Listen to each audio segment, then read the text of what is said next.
The call came during my lunch break. I was sitting in my usual spot by the window at work, unwrapping my sandwich, when Bella's sobs crackled through my phone speaker. My 10-year-old never cries like this.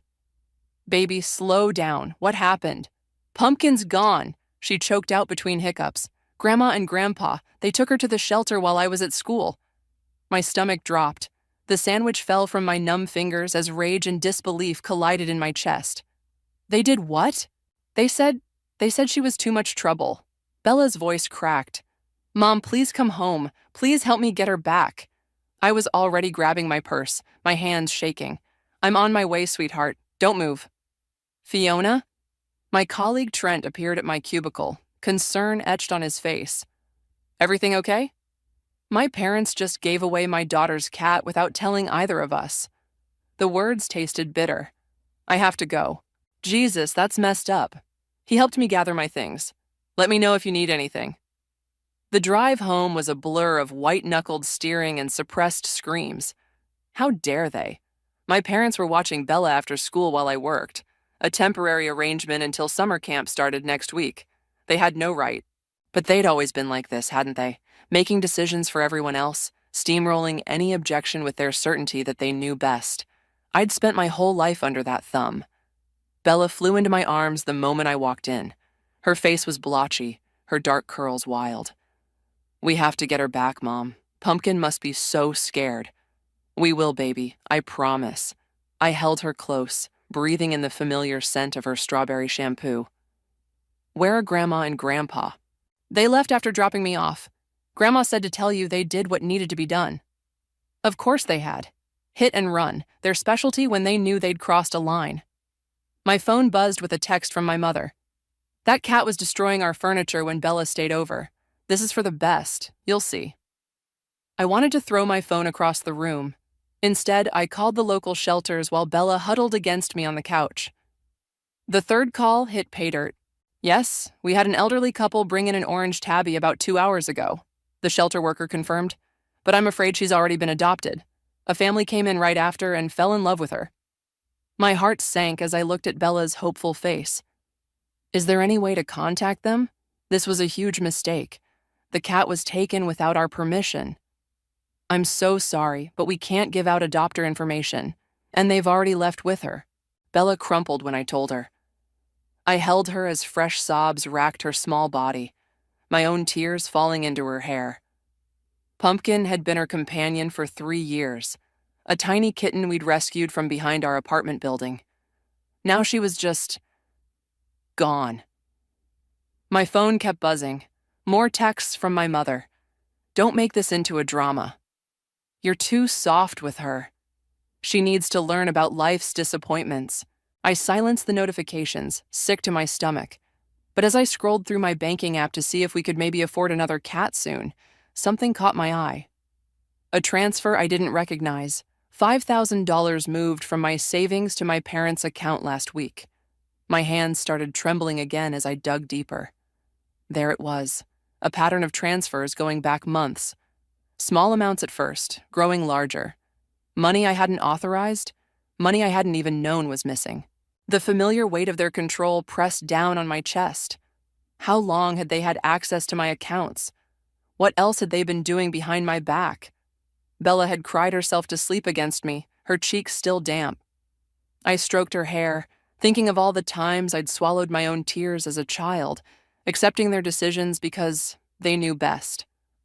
Looking at my daughter's tear-stained face, something hardened inside me. This wasn't just about a cat anymore. This was about patterns that needed to break before they could sink their claws into another generation. I carefully shifted Bella onto the couch and covered her with a blanket. Then I opened my laptop and started taking screenshots of every unauthorized transfer. My parents had always been so careful to maintain their image of benevolent authority. Time to see how that image held up under real scrutiny. They thought they could just sweep this under the rug like everything else. But they'd finally gone too far, and I was done being the dutiful daughter who never pushed back. I spent the night on the couch next to Bella, afraid she'd wake up crying for Pumpkin. Around dawn, my phone lit up with an incoming call. My mother's name flashed on the screen. I stepped onto the balcony, closing the door softly behind me. Have you calmed down? Her voice had that familiar, patronizing tone. Really, Fiona, you're making this into something it's not. Like you're making my money into something it's not? The words shot out before I could stop them. Want to explain the transfers from my account? A pause. Oh, that. We were going to discuss it with you. Your father and I have been managing some investments. Managing? You mean stealing? The morning air felt too thin. You had no right to touch my money. Don't be dramatic. We're your parents. Everything we do is for your own good. She sighed like I was being unreasonable. You've never been good with finances. Remember that credit card disaster in college? My cheeks burned. I'd been 19, stupid with my first card. They'd swooped in to fix it and never let me forget it. I'm 35 years old. I have a daughter. You can't keep treating me like a child. Speaking of your daughter, she needs structure. That cat was just the start of the problems. Where's my money? I cut her off. All of it. I want it back by the end of the day. Don't take that tone with me. Her voice sharpened. Your father and I will come over this evening to discuss this properly. You're clearly too emotional right now. The call ended. I gripped the railing, watching the sunrise paint the sky in shades of fury. They were coming here. Of course they were. They never could resist the chance to corner me in person. Inside, Bella was stirring. I pulled myself together, made her favorite chocolate chip pancakes. She pushed them around her plate. Can we put up missing cat posters? Her voice was small. Maybe the family that took Pumpkin will see them. My heart cracked. Baby, I don't think... A knock at the door made us both jump. I opened it to find Krista, my oldest friend, holding a tray of coffee cups. Trent called me, she said, pushing past me. Said you might need backup today. Relief flooded through me. Krista had known my parents forever, had witnessed their helpful interference countless times. She handed Bella a hot chocolate and pulled me into the kitchen. Spill, she commanded. Everything. I told her about the cat, the money, the impending visit. Her expression darkened with each detail. Classic Hallie and Clyde, she muttered. Remember when they accidentally submitted college applications for you behind your back, only to programs they approved of? I did remember, just like I remembered them helping me break up with my high school boyfriend and suggesting which job offers to take and advising me on where to live. Look what I found this morning, I said, pulling up my email. They used my social security number to open a credit card last year. They've been using it for their expenses. Krista's eyes widened. That's identity theft, Fee. That's actually illegal. I know. My hands were shaking again. But they're my parents. They'll say they were trying to help, to build my credit or something. They always have a reason. Screw their reasons. Krista grabbed my shoulders. This isn't help. This is control. And now they're messing with Bella's happiness too? In the living room, Bella was curled up in her favorite chair, listlessly scrolling through old pictures of Pumpkin on her tablet. The sight steeled something in me. I need a lawyer, I said quietly. Someone who can help me understand my options. I might know someone. Krista was already typing on her phone. But your parents are coming tonight? I nodded. To discuss everything. You know how those discussions go. Then you need a plan. She looked me dead in the eyes. And you need to record everything they say. Because this time, they're not just stomping all over your boundaries. They've committed actual fraud. My stomach lurched. The thought of deliberately gathering evidence against my own parents felt wrong, felt like betrayal. But then, what had they been doing to me all these years? Mom? Bella appeared in the doorway, hugging herself. Can we at least go look for Pumpkin? Maybe drive around the neighborhood? I started to explain why that wouldn't work, but stopped. My parents had taken enough hope from her already. Sure, baby, we can try. I met Krista's eyes. After we make a quick stop at the bank. Because tonight, when my parents arrived to steamroll me back into compliance, they were going to find something different waiting for them. Someone different. They'd taught me well about family loyalty. Time to show them exactly what I'd learned. The bank manager's sympathetic expression was starting to wear thin. I understand your frustration, Ms. Vasquez, but since your parents are authorized users on these accounts... Authorized? I leaned forward. I never authorized anything. She tapped at her keyboard, turned the monitor toward me. This paperwork was filed 6 months ago. That's your signature. I stared at the document, my signature perfect and precise. Too perfect. I didn't sign this. Mom, Bella tugged at my sleeve. We'd had to bring her along. No time to find a sitter. Can we go look for Pumpkin now? The manager's eyes softened at Bella's tear-stained face. I squeezed my daughter's hand. Soon, baby. Just a few more minutes. Krista, who'd been quietly observing, spoke up. Can we get copies of all the account documentation for review purposes? The manager hesitated. I recognized that look, the same one people always got when dealing with my parents. That mixture of doubt and deference. They had a way of making everyone second-guess themselves. I'll need to confirm with our legal department, she said finally. My phone buzzed. A text from my father. Your mother is very upset. We raised you better than this. Something snapped. I grabbed a pen from the manager's desk and scrawled my signature on a deposit slip. Compare these. Really look. She glanced between the slip and the monitor, frowning. There are differences. They forged my signature. My voice shook. They committed fraud, and I need you to help me prove it. 2 hours later, we left with a thick folder of documents. Bella had fallen asleep in one of the plush lobby chairs, exhausted from crying. Krista helped me carry her to the car. The lawyer can see you at 4, she said, buckling Bella in. I'll watch her while you go. I shook my head. I can't leave her, not after... Fee. Krista gripped my shoulders. You need to do this, for both of you. The lawyer's office was cool and quiet, all sleek lines and leather chairs.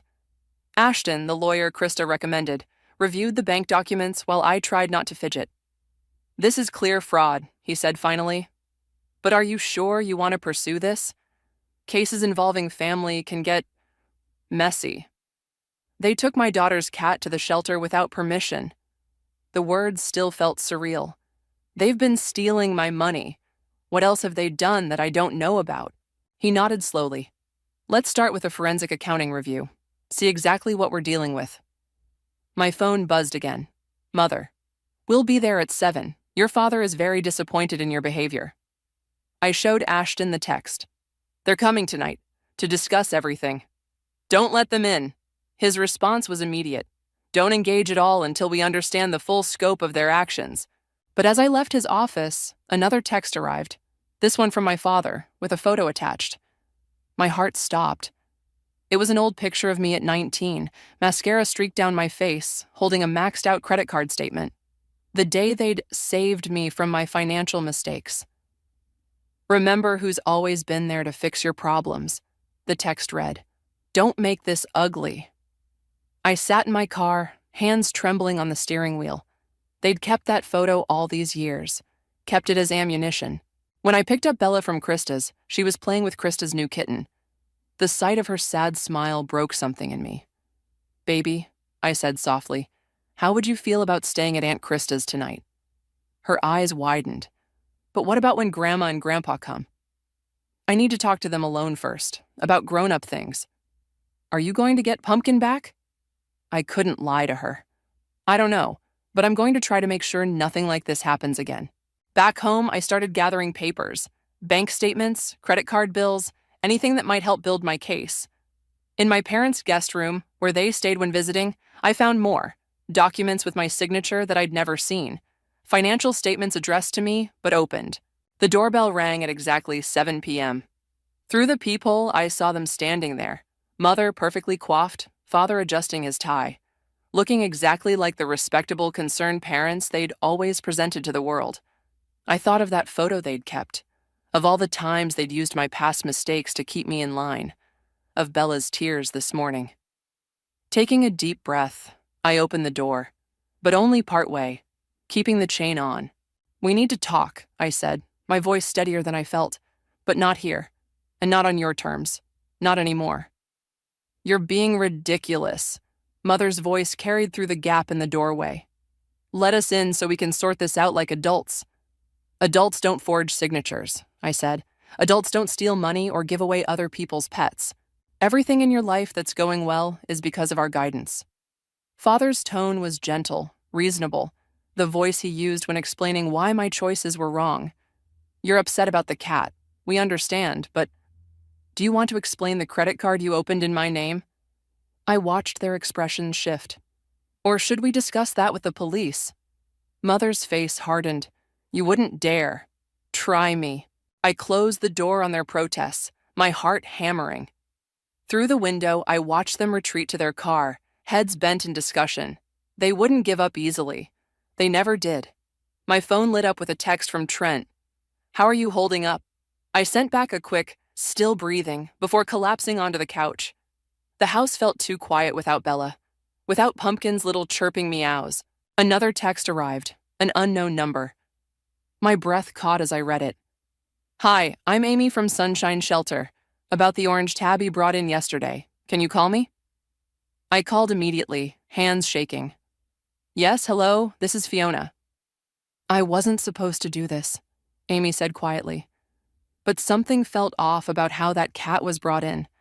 The couple who adopted her. They're good people. If you can prove the surrender wasn't authorized, hope fluttered dangerous wings. I wrote down the adopters' names and address, promised to handle it delicately. Then I called Ashton. Absolutely not, he said when I explained. No confronting the adopters directly. Let me handle this through proper channels. But, Fiona, his voice softened. I know you want to fix this for your daughter, but one wrong move could jeopardize everything, including the fraud case against your parents. I knew he was right, but sitting still felt impossible. I drove to Krista's, needing to see Bella. My daughter was asleep on Krista's couch, tear tracks still visible on her cheeks. Krista handed me a glass of wine. Your mom called me, she said. Tried to convince me you're having some kind of breakdown.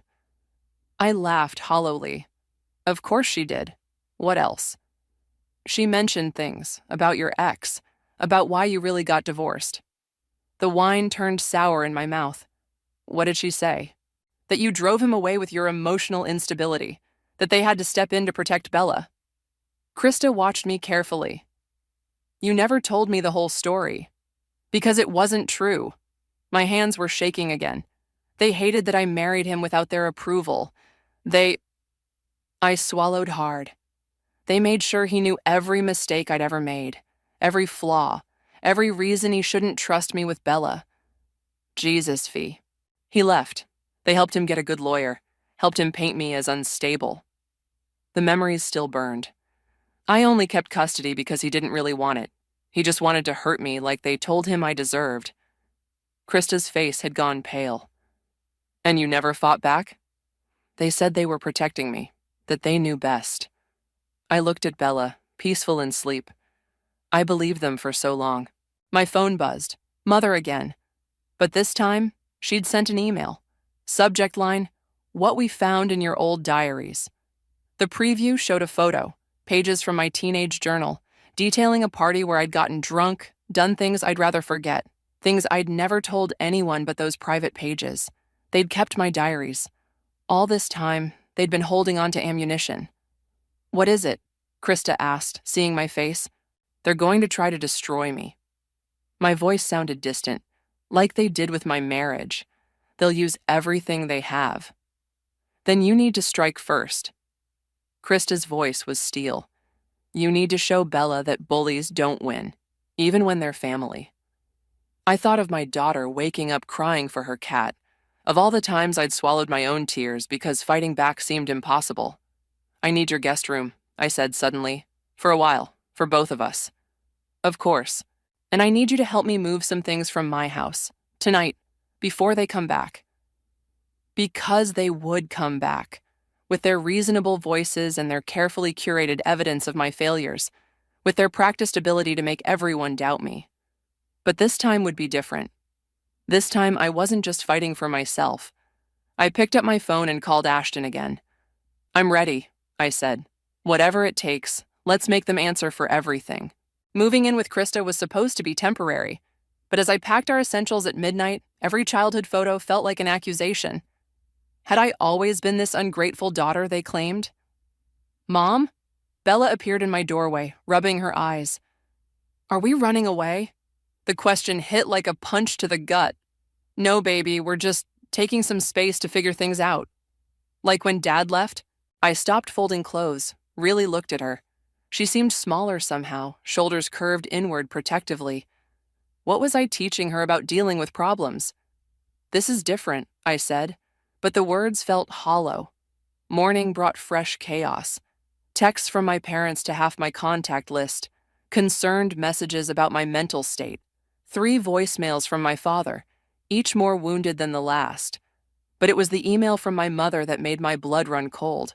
"Since you're determined to destroy this family," she wrote, "you should know we've contacted your employer about the concerning patterns we've noticed in your banking activity. As your authorized financial managers, we felt obligated to report potential irregularities." I called Trent immediately. "They already reached out to HR," he confirmed. "Fee, this is getting scary. You need to talk to someone in leadership before—" A call beeped through. My boss. My hands shook as I switched lines. "Fiona," she said, her voice carefully neutral. "Can you come in? There are some concerns we need to discuss." The office felt different now. Hostile. I could feel eyes on me as I walked to the conference room, wondering what stories my parents had spread.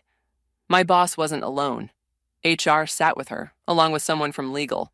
They had printouts of bank statements. My signature, again and again, on documents I'd never seen. "Your parents provided these," HR said gently.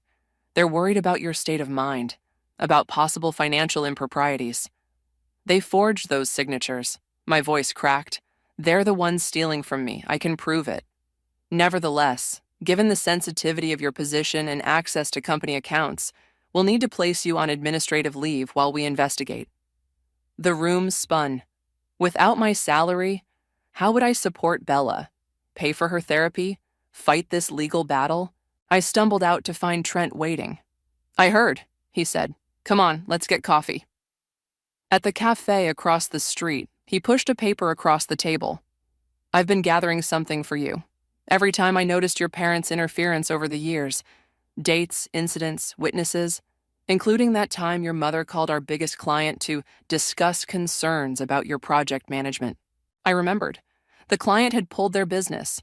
Mother had been so sympathetic about my failure. There's a pattern," Trent continued, "of sabotage masked as help. You're not crazy, Fee, and you're not alone." My phone buzzed.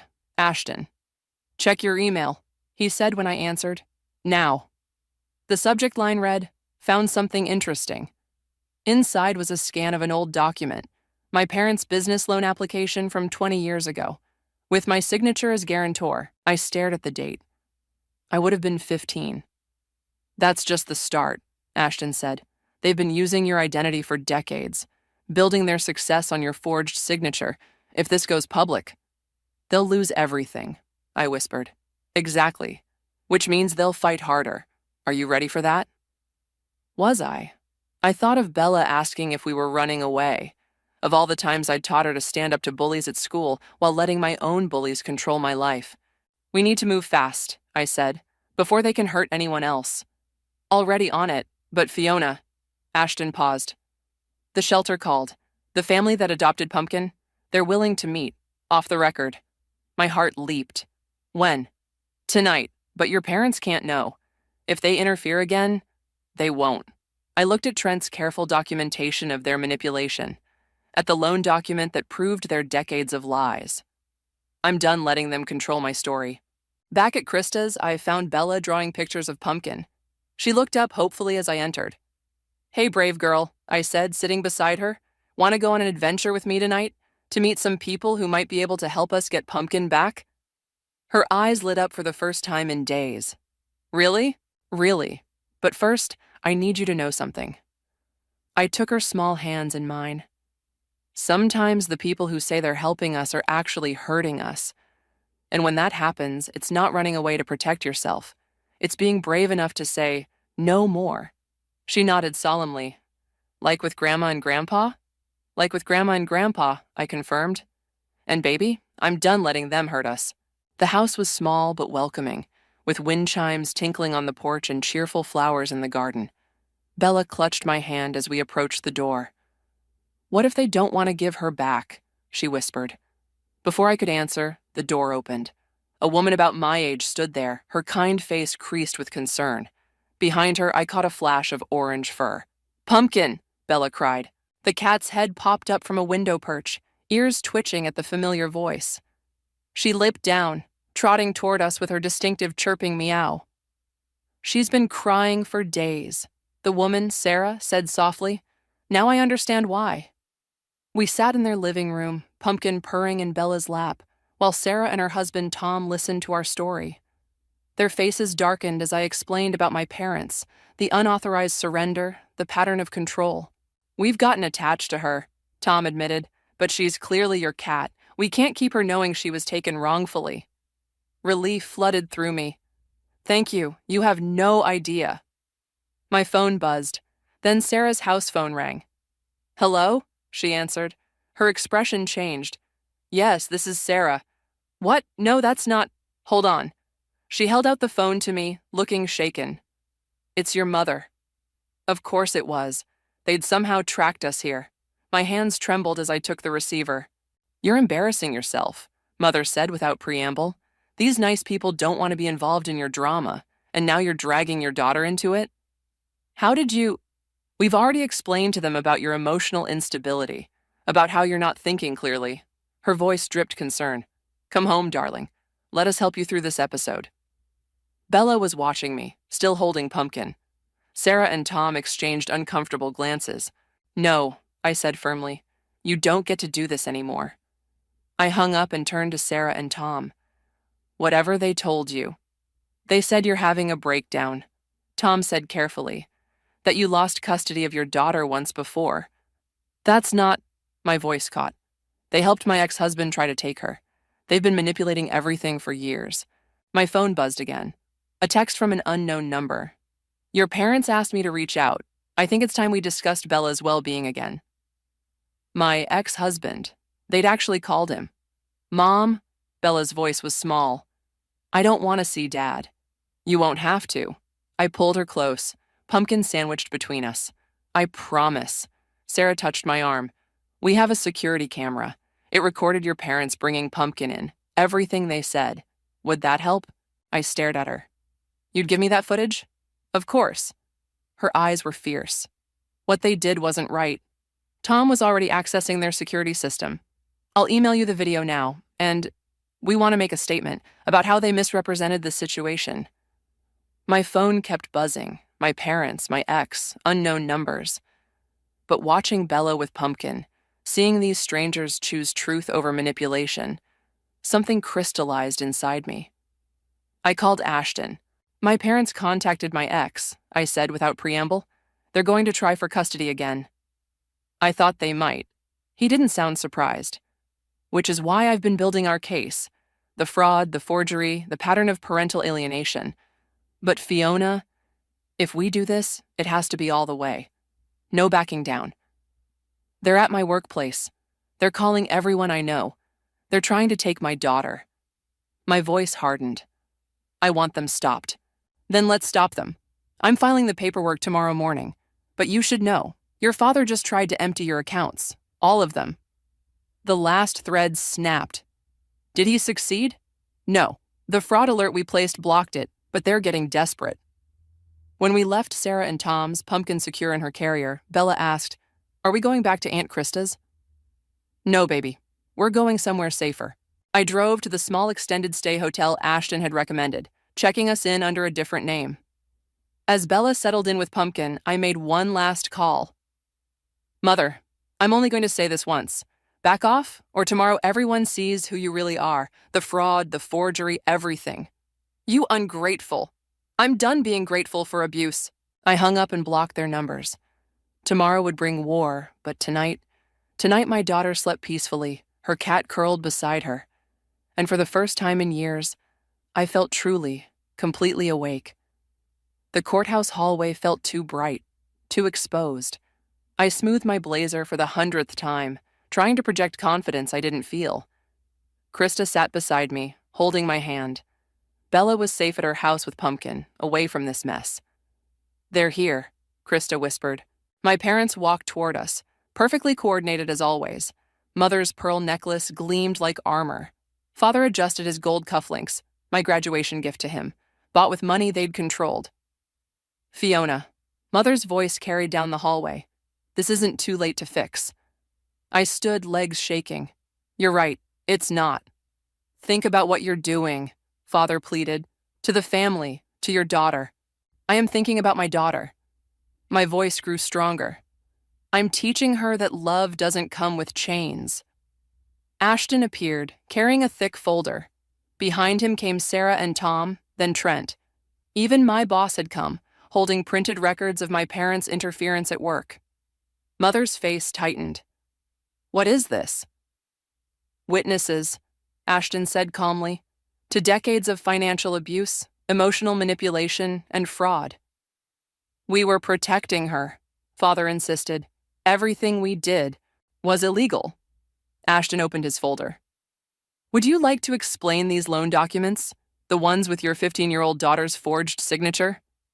Mother's composure cracked. You ungrateful child. After everything we've sacrificed. Sacrificed?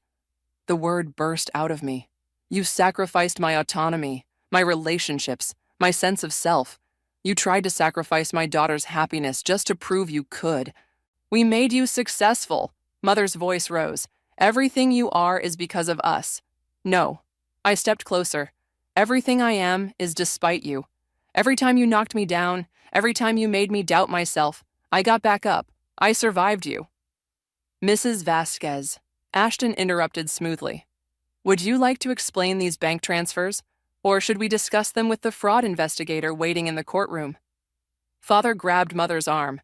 Hallie, perhaps we should... You don't understand, Mother's voice cracked. I had to protect her. My mother, she let me make my own choices. Let me fail. I couldn't let that happen to Fiona. The revelation hit like ice water.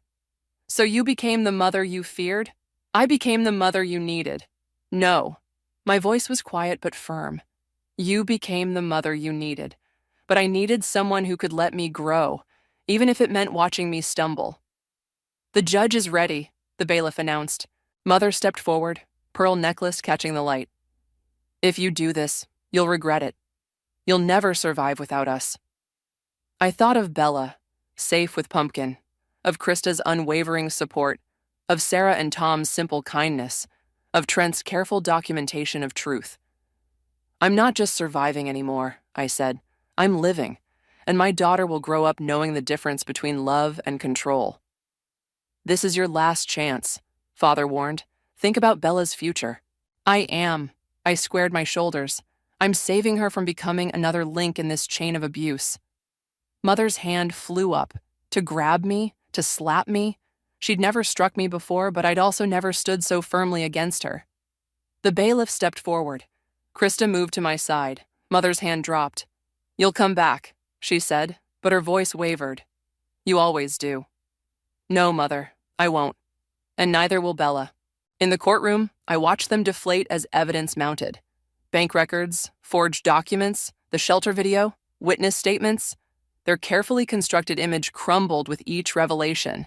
When the judge ordered a full financial investigation and temporary restraining order, Mother didn't look at me. Father stared at his gold cufflinks. Outside, in the harsh sunlight, Krista hugged me tight. You did it. We did it, I corrected, including everyone who'd stood with me. My phone buzzed, a text from my ex-husband. Your parents called. I told them to lose my number. I'm sorry I ever listened to them. Another message arrived, this one from Bella. Pumpkin says hi. Can we come home soon? Home. Not to my parents' version of safety. Not to their suffocating protection. But to the life we'd build on our own terms. Yes, baby, I typed back. We're all going home. Because that's what I'd really won today. Not just freedom from their control, but permission to define home and love and family for myself. I looked back at the courthouse one last time. Through the window, I could see Mother and Father huddled with their lawyer, their world shrinking to the size of their consequences. But mine was finally expanding beyond their walls. The key felt heavy in my hand as I unlocked our front door. Bella rushed past me, Pumpkin's carrier clutched to her chest. The house smelled stale after our week away, but sunlight streamed through windows I'd never dared cover with my mother's suggested heavy drapes. Can we take down the formal pictures? Bella asked, eyeing the stiff family portraits my parents had insisted on hanging. They're creepy. I laughed. Absolutely. In fact, I pulled the largest one down, revealing a small hole in the wall. Let's make this place ours. We spent the afternoon redecorating. Every formal photo came down, replaced by Bella's art and candid snapshots of happier moments. Pumpkin supervised from various perches, chirping her opinions. The doorbell rang. My heart jumped before I remembered. They couldn't come here anymore. Through the peephole, I saw Trent holding a box. "Special delivery," he said, stepping inside. "Your personal items from the office and—" He grinned. "A job offer." "What?" "Our biggest competitor. Apparently they've been trying to poach you for years, but all their messages got intercepted." He handed me a business card. "They're offering 20% more than your current salary, and they're very interested in your ideas about client retention." A laugh bubbled up, half joy, half lingering disbelief.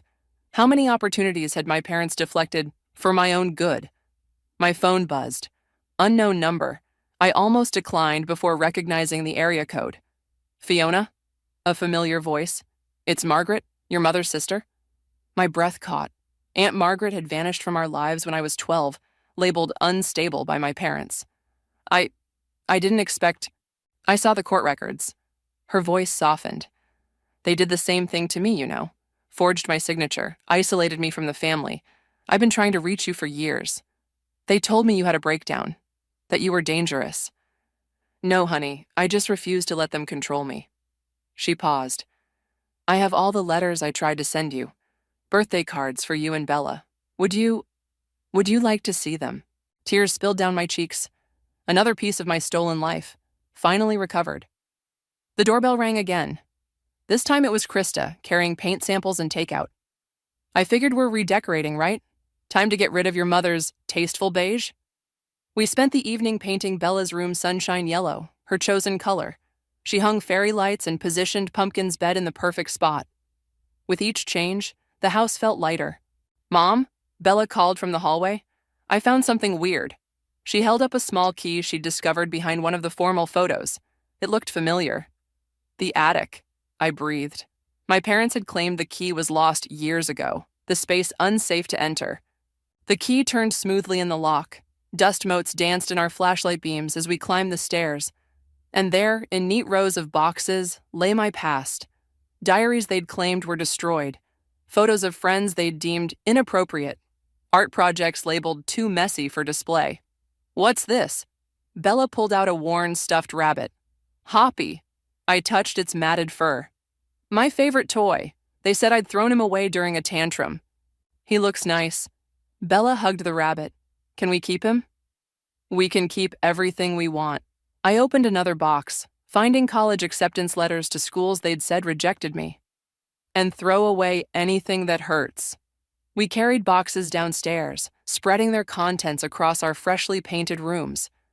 With each recovered memory, each reclaimed piece of myself, I felt stronger. A final text lit up my phone.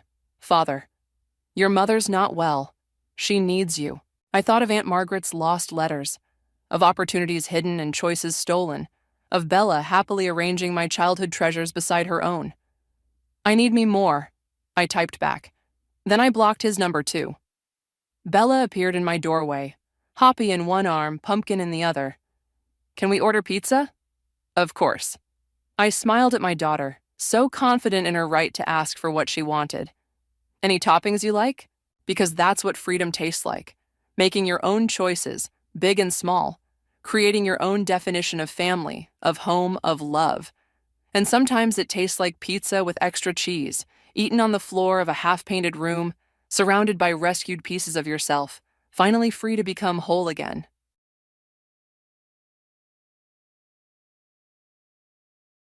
Hi there, I'm Rowena. A few weeks ago, the bank called me about a $390,000 mortgage, in my name. But I never signed for it. I never even knew about it. Turns out, my sister did, without telling me. And my parents? They didn't just know, they helped her. They used my name, my credit, my entire identity like it was a family resource. And now, I'm the one picking up the pieces. But what hurts most isn't the money. It's wondering, how long had they been planning this?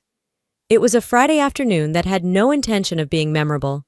I was wrapping up case files at the firm, thinking only about a glass of Cabernet and an early dinner. My next trial wasn't until Tuesday, and for once, there were no fire alarms ringing in my inbox. Just quiet, Controlled. Exactly how I liked it. The call came at 4:16 p.m. I almost didn't answer. Unknown number, South Carolina area code, spam, probably. But something in me picked up anyway. Maybe it was habit. Maybe it was the way the sun caught the edge of my desk that second. Either way, I tapped accept. "Hello, this is Bryce from Horizon First Bank," said the voice, smooth but oddly hesitant. "May I speak with Rowena Hale?" "This is she," I replied, stretching my neck. "Is there a problem?" There was a pause, the kind that makes your stomach tense up before your brain catches up. "I'm calling to verify details on a mortgage loan application. $390,000. For a property on Porterfield Avenue. You're listed as cosigner." I blinked. "Excuse me?" "Your name is on the cosign line. The primary applicant is Delphine Hale, your sister." I stood up from my chair without realizing it, heart crawling into my throat. "There's been a mistake," I said. "I haven't signed anything for Delphine, or anyone for that matter. I don't even know where Porterfield Avenue is." Bryce cleared his throat. "I understand. But the application was approved 2 days after submission. We always confirm with the cosigner in follow-up checks, especially when the amount exceeds $350,000. "Approved. 2 days. My blood ran cold. "I need you to email me every document tied to this loan, now." "Yes, ma'am. I'll send it right over." I ended the call without another word. My hand trembled slightly as I placed the phone on the desk. It was as if I had stepped outside my own life and into a stranger's chaos. Minutes later, the PDF landed in my inbox. I opened it, expecting, praying, it was some sort of clerical error. But there it was. My name, my social security number, my signature. Even the swoop on the R in Rowena was spot on. Something I picked up from Dad when I was 16, trying to make my signature look grown up. I felt like I'd been slapped. Not by a stranger. No, this was surgical. Familiar. Someone who knew me. Someone who had access. Suddenly my mind flashed back. Dad's birthday dinner 3 months ago. The way Mom handed me a small stack of forms and said, "Just sign these, it's for the insurance renewal, nothing serious." I'd barely glanced at them. I was distracted, laughing at one of Dad's stories about the neighbor's dog chasing a FedEx driver, and now, $390,000. On my name. I scrolled to the second page of the loan file. Primary applicant, Delphine Hale. I couldn't breathe. My stomach twisted like I'd swallowed glass. The noise of the office, phones ringing, printers humming, faded into white static. My little sister. Delphine. It wasn't just a betrayal. It was so calculated, so bold, it didn't feel real. This wasn't the girl who used to sneak into my room and borrow my lipstick. This wasn't the same woman who cried on my shoulder after her divorce. Or maybe it was. I remembered something else. Last spring. She forgot her ID at a gym and asked if she could use mine just for the waiver. I'd laughed it off then, but maybe that was the first step. I grabbed my phone again, hands ice cold now, and tapped on Silas Monroe's contact. He picked up on the first ring. "Ro?" he asked. "You okay?" "Silas," my voice cracked. "I think my family forged my name on a mortgage." He didn't pause. "Send me everything. I'm coming over." 10 minutes later, I sat on my apartment floor, legs crossed, the PDF open on my laptop in front of me. I couldn't stop staring at my own name printed in someone else's intent. It wasn't the money. They didn't steal my cash or even my credit. They stole my identity. They took the thing I built from scratch, my name, my bar license, my reputation, and handed it to a bank like it was nothing but a tool. I kept trying to think of a reason. A misunderstanding. Some wildly twisted favor gone wrong. But there wasn't one. They didn't ask. They didn't warn me. They just did it. And I was supposed to carry the cost. The doorbell rang. I didn't move right away. I was still processing one thing. If they did this, what else had they done? The door clicked once before I opened it. Silas didn't say a word. He just stepped inside like he'd done it 100 times before. In many ways, he had. Old friend, solid as granite, and exactly the person you wanted standing beside you when your life unraveled. I handed him the printouts I'd been gripping since I hit print on my home office desk 20 minutes earlier. The paper was still warm in my hands. He took the stack and moved to my kitchen counter. eyes scanning the pages without even pulling out his glasses. For a few long seconds, the only sound was the faint hum of my fridge. "Whoever did this," he said finally, "knows your handwriting too well." I didn't answer. My throat tightened as I watched him lay two signatures side by side, one from my official state ID and the other from the mortgage PDF. "They didn't just copy your signature," he said, pointing at the tail on the R. "They traced your rhythm. This isn't amateur work." My mouth was dry. "That loop. I picked it up from Mom. She always signs her letters with that little curl. I used to mimic it in high school. Thought it made me look elegant." He raised an eyebrow. "So, either Mom did this or someone who's watched you sign things for years." The silence stretched. "It gets worse," I said. I pulled out another sheet, an old email confirmation from Christmas Eve, just 3 months ago. Mom had slipped a folder across the table after dinner and said, "Just health insurance stuff. Sign here before dessert gets cold." The page had 2 signatures on it, mine and hers. I remembered the moment now, vivid as ever. She never even looked me in the eye. Silas leaned over it. "You think that's when she got the base copy?" I nodded slowly. "And the driver's license?" he asked. I flinched. Delphine borrowed it once, said her wallet got stolen and she needed an ID just to check into a temp job. I thought it was harmless. His eyes darkened. "Ro, they were building a profile, bit by bit. No one gets a $390,000 loan overnight unless they're working with inside info and zero conscience." I sat down on the armrest of my couch, trying to stay upright while my world tilted again. "This wasn't one impulsive choice," I whispered. "They plotted this. They knew you wouldn't question your family. That's why they picked you." I rubbed my temple, feeling the heat behind my eyes. "Because I make a living on credibility. Because my name opens doors." He didn't respond immediately. He just tapped the PDF again. "And now? They've kicked one open with it." I stood, pacing. "There were signs," I admitted. "Delphine suddenly had a new car. Mom started talking about renovations. I didn't think twice. Assumed Dad cashed out another bond." Silas crossed his arms. "We need to act now. First step, freeze your credit.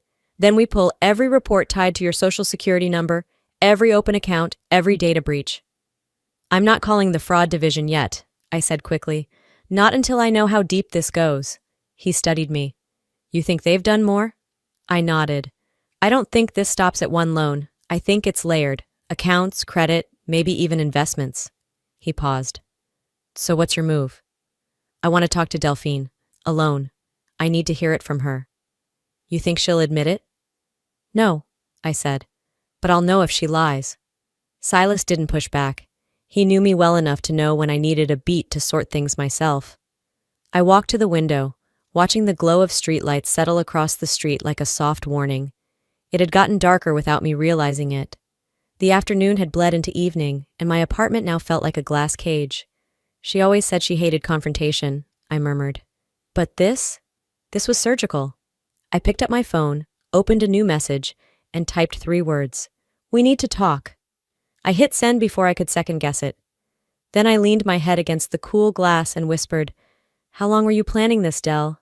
I didn't sleep. Not really. I dozed for 20 minutes sometime around 3, but even then my body wouldn't let go. My mind kept replaying the way Delphine used to tilt her head when she was lying, the shift in Mom's voice when she wanted something covered up, the way my dad would just go silent whenever the air got too thick to breathe. By morning, the unease in my chest hadn't eased. It had taken root. Light crept through the blinds, casting thin lines across the dining table, where I'd laid out everything Silas left me. A sea of printed emails, copies of loan forms, and annotated notes. My coffee sat untouched. I'd made it out of habit, black, no sugar. But my stomach was in no condition to cooperate. I powered up my laptop to cross-reference the approval email from Horizon Bank. It took longer than usual to boot. The login screen lagged, froze, then flashed once before settling. Weird. I clicked into the email client. Another hiccup, a slight delay. Not something that screamed red flag, but enough to make my lawyer's instincts twitch. I restarted it, hoping it was just a browser bug, but it kept happening. I stared at the screen, every cell in my body humming with quiet alarm. There's no such thing as a coincidence when you're dealing with stolen identity. I grabbed my phone and called Silas. "Something's wrong," I said, before he could even say hello. "I think someone's watching my laptop." Silas didn't argue. He asked a few questions, technical ones I barely followed, then said he'd call Lennox Vale, an old law school buddy turned forensic IT investigator. He owes me, and he's good. 10 minutes later, I was on a Zoom call with Lennox, who looked like he hadn't slept since Halloween. Hoodie, bloodshot eyes, and fingers that flew across the keyboard as he accessed my system remotely. "Okay, I'm in," he muttered, squinting at code lines scrolling down the screen. "Let's see what we're dealing with." Wait. He stopped. "What?" I leaned forward. "There's a script in here," he said, now typing faster. "Keylogger. Not amateur stuff. It's been quietly collecting input for weeks." My heart clenched. Input like everything. Keystrokes, login history, passwords. It even mirrored clipboard content. I swallowed hard. Lennox's voice grew more cautious. "There's a secondary relay. Whoever set this up wanted to track, collect, and forward the data somewhere else." "Where?" I asked. He didn't speak right away. Then, "You're not going to like this." He shared his screen. Highlighted in yellow was a label embedded in the program, Verena.backmail. "Backmail?" I said aloud, confused. "Looks like a bad spelling of blackmail. Or maybe it's intentional. But Verena is my mother," I answered quietly. He nodded slowly. "Well, Rowena, your mom's name is literally coded into the back end of a data scraping program installed on your laptop." My skin went cold. "How?" "Looks like it was installed via USB. You don't use flash drives?" "No, but last month, Mom asked to check a turkey recipe on my laptop. Said her phone was acting up." Lennox gave a low whistle. "That'd do it." A new memory surfaced, clearer now. My birthday, back in January. Delphine showed up at my office late, said she wanted to surprise me with coffee and flowers. I'd stepped out for a client call. She was alone with my machine for at least 15 minutes. And 2 weeks later, the loan was approved. My hands tightened into fists. This wasn't an accident. This was coordinated. Silas called back just as Lennox sent over a synced app folder. "We've got something else," he said. "You'll want to see this." Inside the folder was a downloaded message export pulled from an iCloud sync, a single conversation time-stamped late January. "Verena, sem duok het roa, bat dao suli, dung de nobie." My Vietnamese is rusty, but even I understood that. "Seen everything. Start processing. Don't let her find out." I covered my mouth with one hand, fingers trembling. It wasn't a slip-up. It was a plan. Deliberate, ruthless. And it wasn't just Delphine. My mother was leading the whole damn thing. I felt something click into place inside me, a dull weight that turned sharp at the edges. "She's the one," I whispered. "My mother's the ringleader." Silas didn't argue. He just said, "I was afraid of that." I pulled out a yellow legal pad and started scribbling. Dates, file names, IP addresses. I began cross-referencing login times, noticing overlaps between nights Mom stayed over to help organize my taxes and unexplained data spikes on my router. "She always pretended she didn't understand tech," I muttered. That was the cover. I looked up at Silas. "Forget waiting on Delphine. I want the full picture. Every login, every dollar, every lie." His voice was quiet but firm. "We'll get it." By nightfall, my office lights were dimmed except for the lamp by my desk. The room was silent except for the scratch of my pen. I stared down at the mess of scribbles, outlines, arrows. Then I said it out loud because saying it made it real. They didn't just lie to me, they studied me. I shut off the lamp, and finally, I stopped feeling surprised. The sunrise filtered in through a narrow slit between my blinds. I hadn't planned to be awake that early, but sleep had long since given up on me. I lay still for a while, staring at the ceiling, listening to the quiet hum of a city not yet in motion. There's a strange heaviness to that hour, a silence too honest to ignore. I finally got up, walked barefoot across the cold floor, and powered up my laptop again. This time, I wasn't checking emails. I needed numbers, proof of the damage. The screen lit up. I logged into my credit report portal. Breath held tight. 812. That had been my score the last time I checked, about 6 months ago. Now? 608? I blinked. Then I blinked again. That wasn't just a drop, it was a freefall. I scanned the report with shaking fingers. 4 new credit cards opened under my name, all maxed out. One of them had a $25,000 limit. Another showed a recent charge at a jewelry store in Charlotte. I'd never even been to that store. Not once. There was a loan application flagged as delinquent, another one with an auto dealer tied to a shipping address in Hilton Head. The name on every account was mine, but none of the activity was. I let out a breath that came out more like a choke. This wasn't just about a mortgage anymore. They were using me. Still. I opened my inbox hoping for some kind of update from Silas or Lennox. Instead, I saw a new message from a firm I'd interviewed with last month. A partner track position in Atlanta I'd quietly applied to as a potential move. Subject, update on interview status, I clicked. The body of the message was 3 lines long. Dear Miss Hale, we regret to inform you that due to concerns raised in your recent background screening, we are no longer moving forward with your application. We wish you continued success in your career. That was it.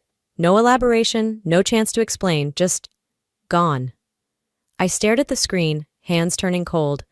Unfavorable credit activity. That's what they meant. They hadn't just stolen my future. They were actively closing doors I didn't even know were open. And then the next blow came. Another email. This one wasn't from a law firm. It was from the IRS. Subject, verification needed. 2024 filing activity under SSN, ending in 42X. The message read, we have flagged unusual financial activity tied to Schedule C filings for business income not previously reported. Please confirm the legitimacy of these entries. Failure to respond within 14 days may result in audit escalation. I felt like the room shifted. Schedule C? That's for business owners, sole proprietors. I'd never filed as one in my life. I scrolled down and saw the EIN number listed in the form. It wasn't familiar, but the mailing address was. Hilton Head, our old family summer house. I called Silas, fingers trembling. He picked up on the second ring. I just got flagged by the IRS, I told him, trying to keep my voice level. There are business filings I never made, linked to Hilton Head. There was silence on the line. Then, we'll go over every line. I'll loop Lennox back in. 15 minutes later, Lennox was on the call. He pulled up the digital trail and confirmed 3 separate Schedule C forms filed from my SSN, 2 of them tied to shell companies. One had a contact email, nearly identical to mine, but ending in .consult instead of .com. This is deeper than just theft, Lennox said grimly. They've set up a parallel version of you, a ghost Rowena. I couldn't speak. I just stared at the monitor as the shape of my life distorted before me.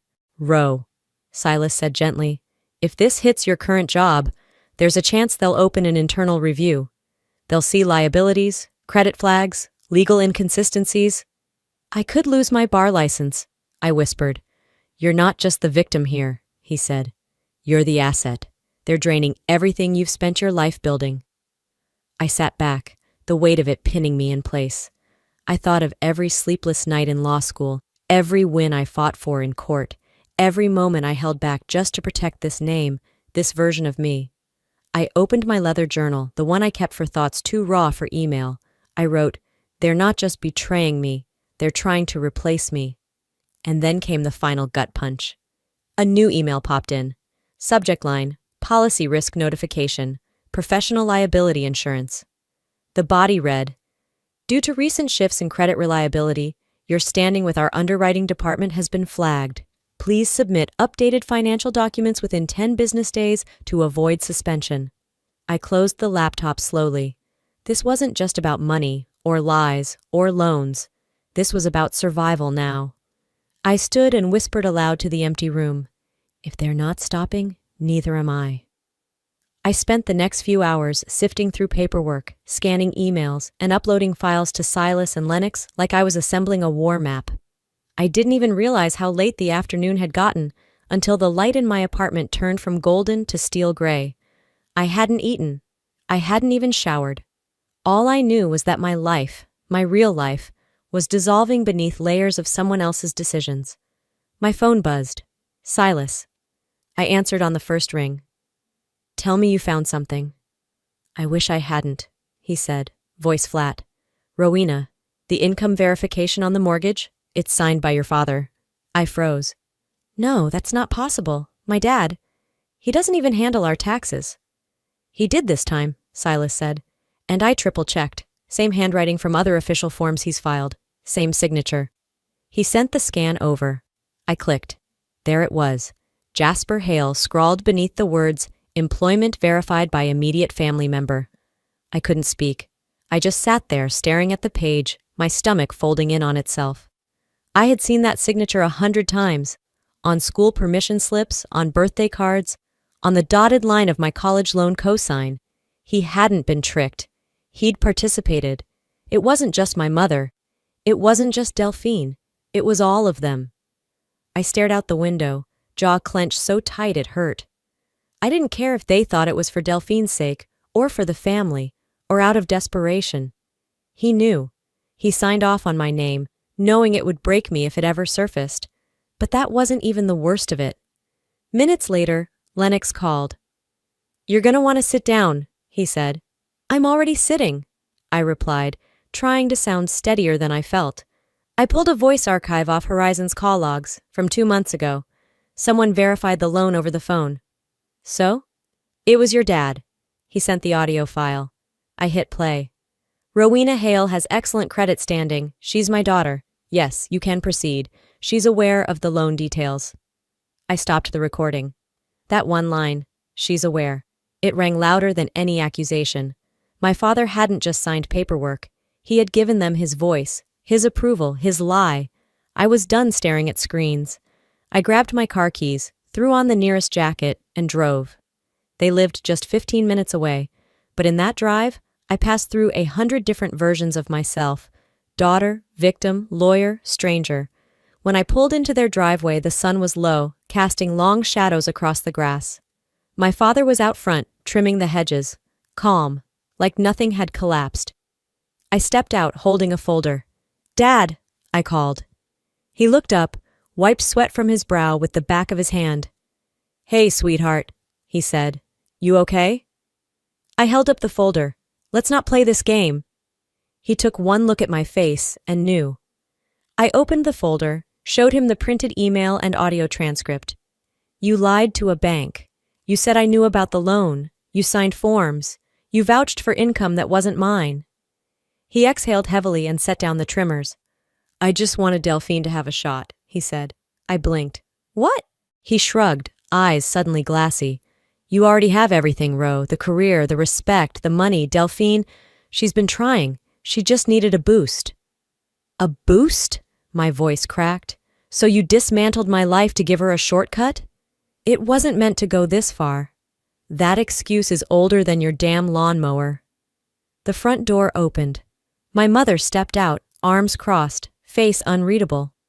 What's going on? She asked, already knowing the answer. I turned to her. You knew. You orchestrated this. Her voice didn't rise. Don't dramatize, Rowena. This is family. You're blowing this out of proportion. I laughed. Short, bitter. You installed spyware on my laptop, opened credit cards in my name, let Delphine steal my license, and you call this protection? Her eyes narrowed. We're your blood. You don't take your family to court. No, I said, stepping closer, voice even. But you also don't let your family set you on fire to keep their hands warm. She flinched. I looked at both of them, and something inside me snapped into place. I'm warning you, I said clearly. If this continues, if I find one more document, one more login, one more false record in my name, I will file formal charges, and I will name every single one of you. Silence. For once, not even my mother had something to say. I turned and walked back to my car. My hands were shaking, but I didn't cry. On the way home, the sky turned orange behind me. Streetlights flickered on. The world moved as if nothing had changed, but for me, everything had. When I got inside, I tossed my keys on the table, dropped the folder next to my laptop, and pulled out a new file, labeled in thick black ink, Family Fraud, Phase 1. I sat down and opened a blank page. This wasn't just personal anymore. It was legal. If they wanted war, I muttered, they just got one. The next morning, Charleston was cold and wet. Gray light slipped in through my blinds like judgment. I didn't sleep. I didn't even pretend to. Instead, I sat on the edge of my bed, the words from last night still echoing in my head like a threat and a promise all at once. They wanted war. Fine. I was done tiptoeing around their lies. Just as I reached for my laptop, Lennox texted. Lennox, call me, now. I grabbed my phone. What is it? I found a ghost email, he said. It's set up to mirror yours. Same name, same photo, same footer. Slight variation in the domain. I sat up straighter. Show me. Moments later, an inbox appeared on my screen. rowena.hale.consult@gmail.com. The emails were slick, polished, pitched as if written by me, offering investment opportunities under the name Riverpine Growth Fund. My jaw clenched as I scrolled. One email even had my full bar license ID in the signature. My actual signature copied perfectly. You see the Zoom invite? Lennox asked. I clicked the link. It routes to a Zoom that uses a filter. Whoever was impersonating you did it in real time. Rage turned into nausea. Delphine. He didn't disagree. She hadn't just used my name. She'd turned it into bait. I closed the tab, bile rising in my throat. Then came the real punch in the chest, an email forwarded to me by Silas. The subject line read, "You promised it was safe." The message was from a woman named Agnes Merritt, 69, retired schoolteacher from Beaufort. Rowena, she wrote, you said I could trust you. I believed in you. I put my savings into that fund. I froze. I had never seen this woman in my life, but she believed we had met. She attached a screenshot from a Zoom call. My face, my voice, my mannerisms, calm, convincing. This was from last month, she wrote. You even told me your mother was helping manage the fund. I thought that was so nice. I sat very still, staring at my screen. A hollow feeling spread through my chest like smoke. Lennox, I whispered, I need you to verify something. He was already on it. I'm pulling metadata from her recording, he said. We'll know who it really was. Within 10 minutes, he had it. It's Delphine, wearing a wig. Voice filters solid, but look at this. Frame by frame. You can see the distortion glitches at the jawline. I leaned closer. There it was. She'd dressed up like me, worn my smile like a costume, and then conned a 70-year-old woman out of her retirement. I stood, pacing, arms crossed so tightly across my chest I could hardly breathe. This wasn't just identity theft. It was identity invasion. I grabbed my phone and called Silas. We're going federal, I said. He didn't flinch. Good, because this crossed from fraud into elder abuse and securities crime. We're talking FBI? Yes, he said. And potentially SEC. You ready for that? I didn't hesitate. More than ever. We made a list. Cease and desist letters to Google. Formal complaint filings, IRS alert. A dedicated fraud packet for every investor we could identify. And a flag notification to the Charleston Bar Association. On my terms, before anyone else weaponized it. Silas met me at my place that afternoon. Write the affidavit, he said. Name everyone. I sat at my kitchen counter, typed their names with hands that didn't shake anymore. Verena Hale, Jasper Hale, Delphine Hale. Criminal conspiracy, financial fraud, identity misuse, elder exploitation, unlawful impersonation. Each word felt like a blade being forged. I signed it, emailed Silas a copy, then printed another for my own records. I placed it in a binder, right behind 2 new tabs. Family, evidence, damage. I stood up staring down at what used to be my bloodline, and what now amounted to my case file. They didn't just borrow my name, I said aloud. They built an empire on it. I closed the binder. This is what they wanted, and this is what they'll get. By the time the clock struck 1 p.m., my email pinged. It was from Agnes again, this time with an audio file attached and a 1-line message. This is what convinced me. I clicked the file. The voice that came through my speakers stopped me cold. My daughter Rowena is overseeing this fund personally. I promise you, Mrs. Merritt, it's secure. You're in good hands. It was my mother. Her cadence, her confidence, her betrayal. She hadn't just signed things behind my back. She had stood in front of them, sold them on my name with all the grace and polish of someone who genuinely believed she was doing the right thing. Or worse, didn't care that it was wrong. I sat back in my chair, a quiet storm building inside me. 10 minutes later, I was on the road. I didn't text, didn't call, I just drove. The drive to my parents' house used to feel nostalgic. Now it felt clinical, calculated, like walking into court. Verena opened the door wearing her pearls, an apron, and the face she reserved for brunches and Christmas cards. "Rowena," she said like nothing had happened. I stepped in, bypassing pleasantries. "I want to talk." She led me into the sunroom, her hands folded neatly on her lap like this was a PTA meeting. I didn't waste time. I hit play. The voice memo filled the space, and as it played, I watched her jaw tighten.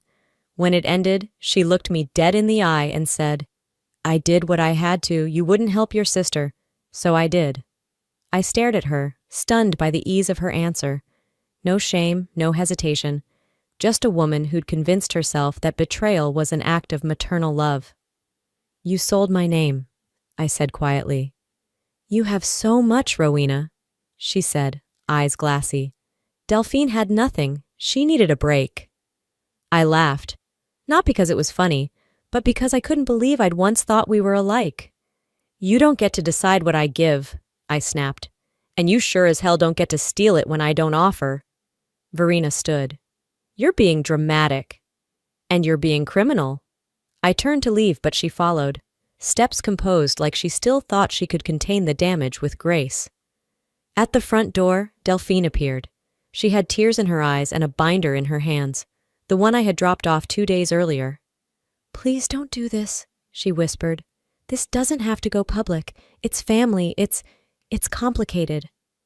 I looked at her for a long time.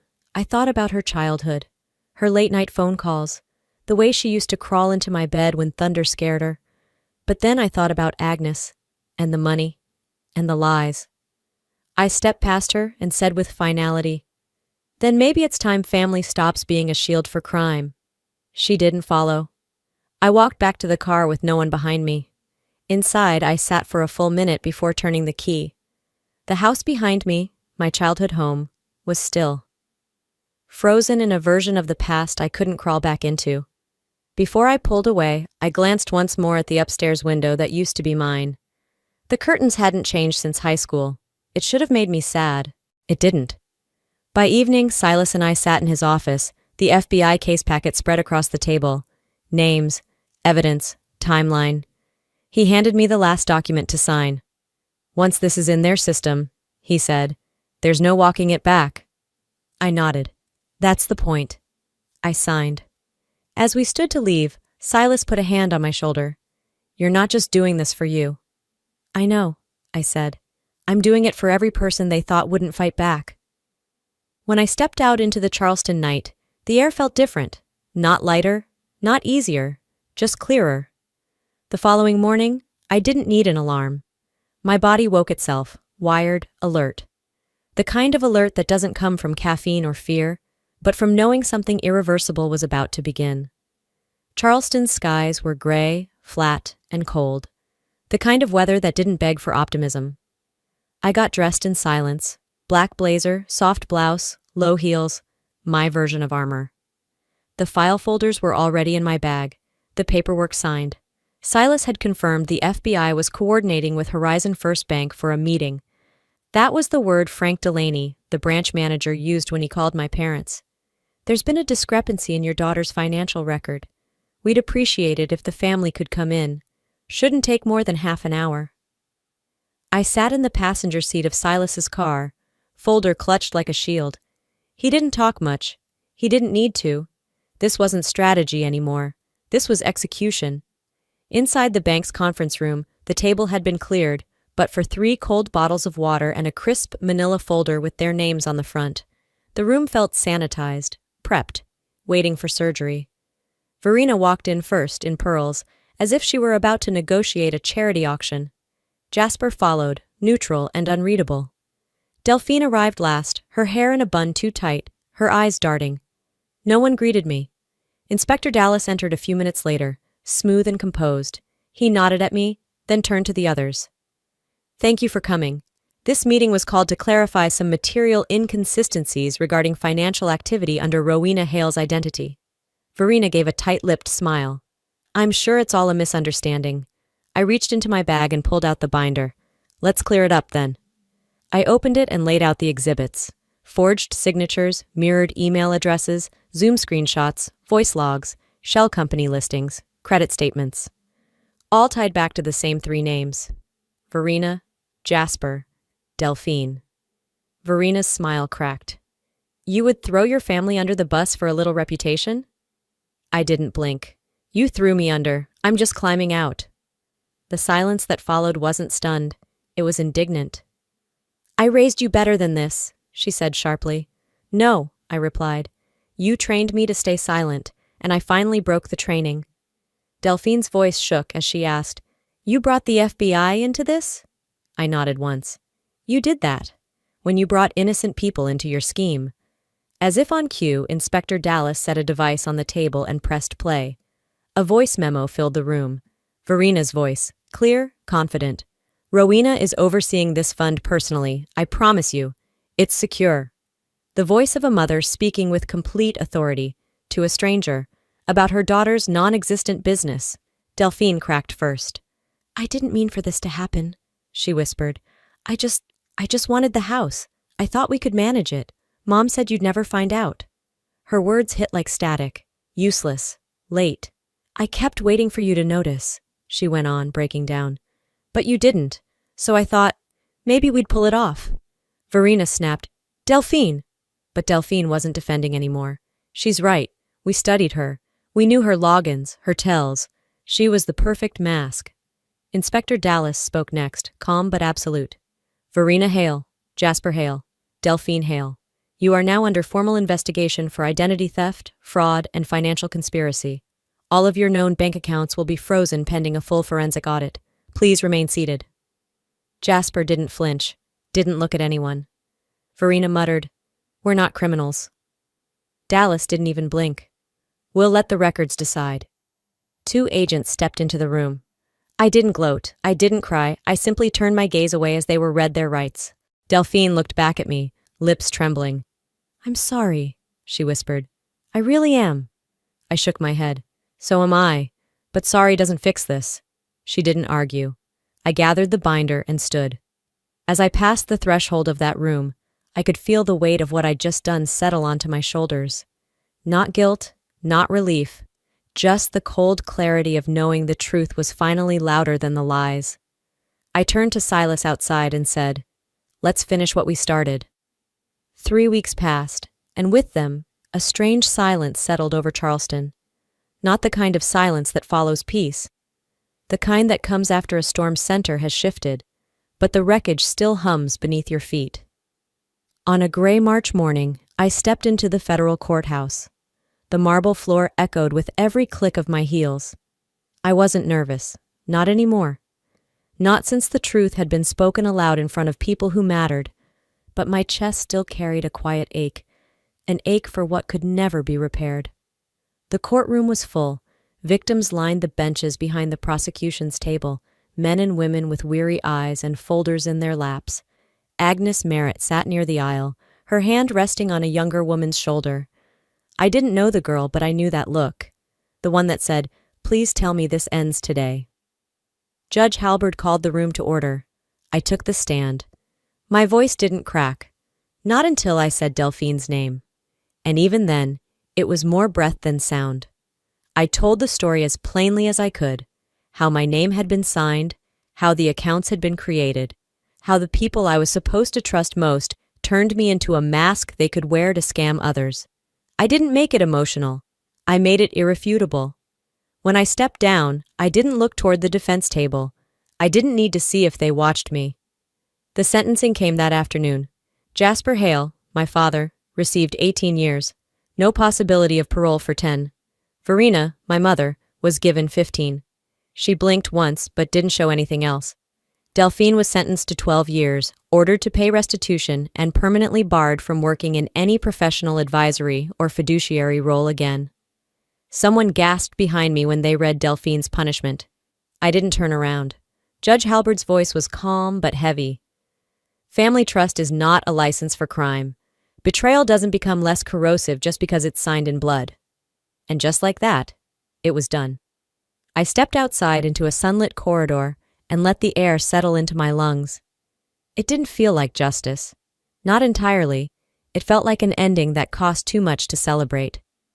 A few days later, I returned to the house I grew up in, alone for the last time. I didn't go to take revenge. I went to collect what was mine: 2 old photo albums, a worn copy of To Kill a Mockingbird, and a locket my grandmother gave me when I turned 13. The house was empty. The walls didn't whisper. The furniture didn't creak like it remembered me. I moved room to room like a stranger. When I got to my old bedroom, I paused at the window, the one I used to lean out of during thunderstorms. I saw a framed photo on the shelf.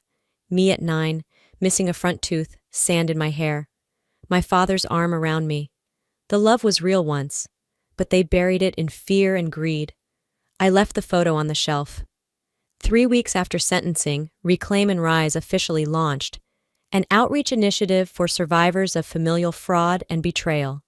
The logo was simple, a broken circle stitched together at one edge. Agnes joined as a speaker. That same night, after our first group session, a young woman, barely 22, hugged me outside the meeting room.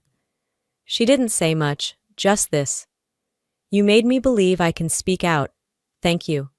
I squeezed her hand. No grand speeches, just a nod, because I knew what that silence cost.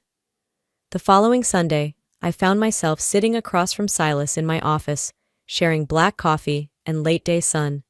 He leaned back. "Do you think you'll ever forgive them?" I looked at my hands, at the faint scars left from where my nails dug too hard during that first week of unraveling. "Forgiveness is for peace," I said, "but they don't get to come back into my life." He didn't push, and I didn't cry.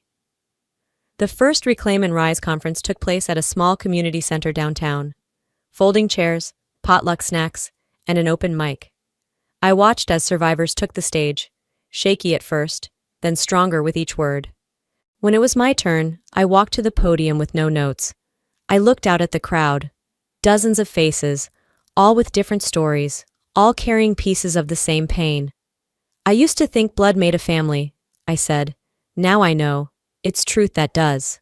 The room didn't erupt, it breathed. I smiled, not because I was healed, but because I was still here, still standing.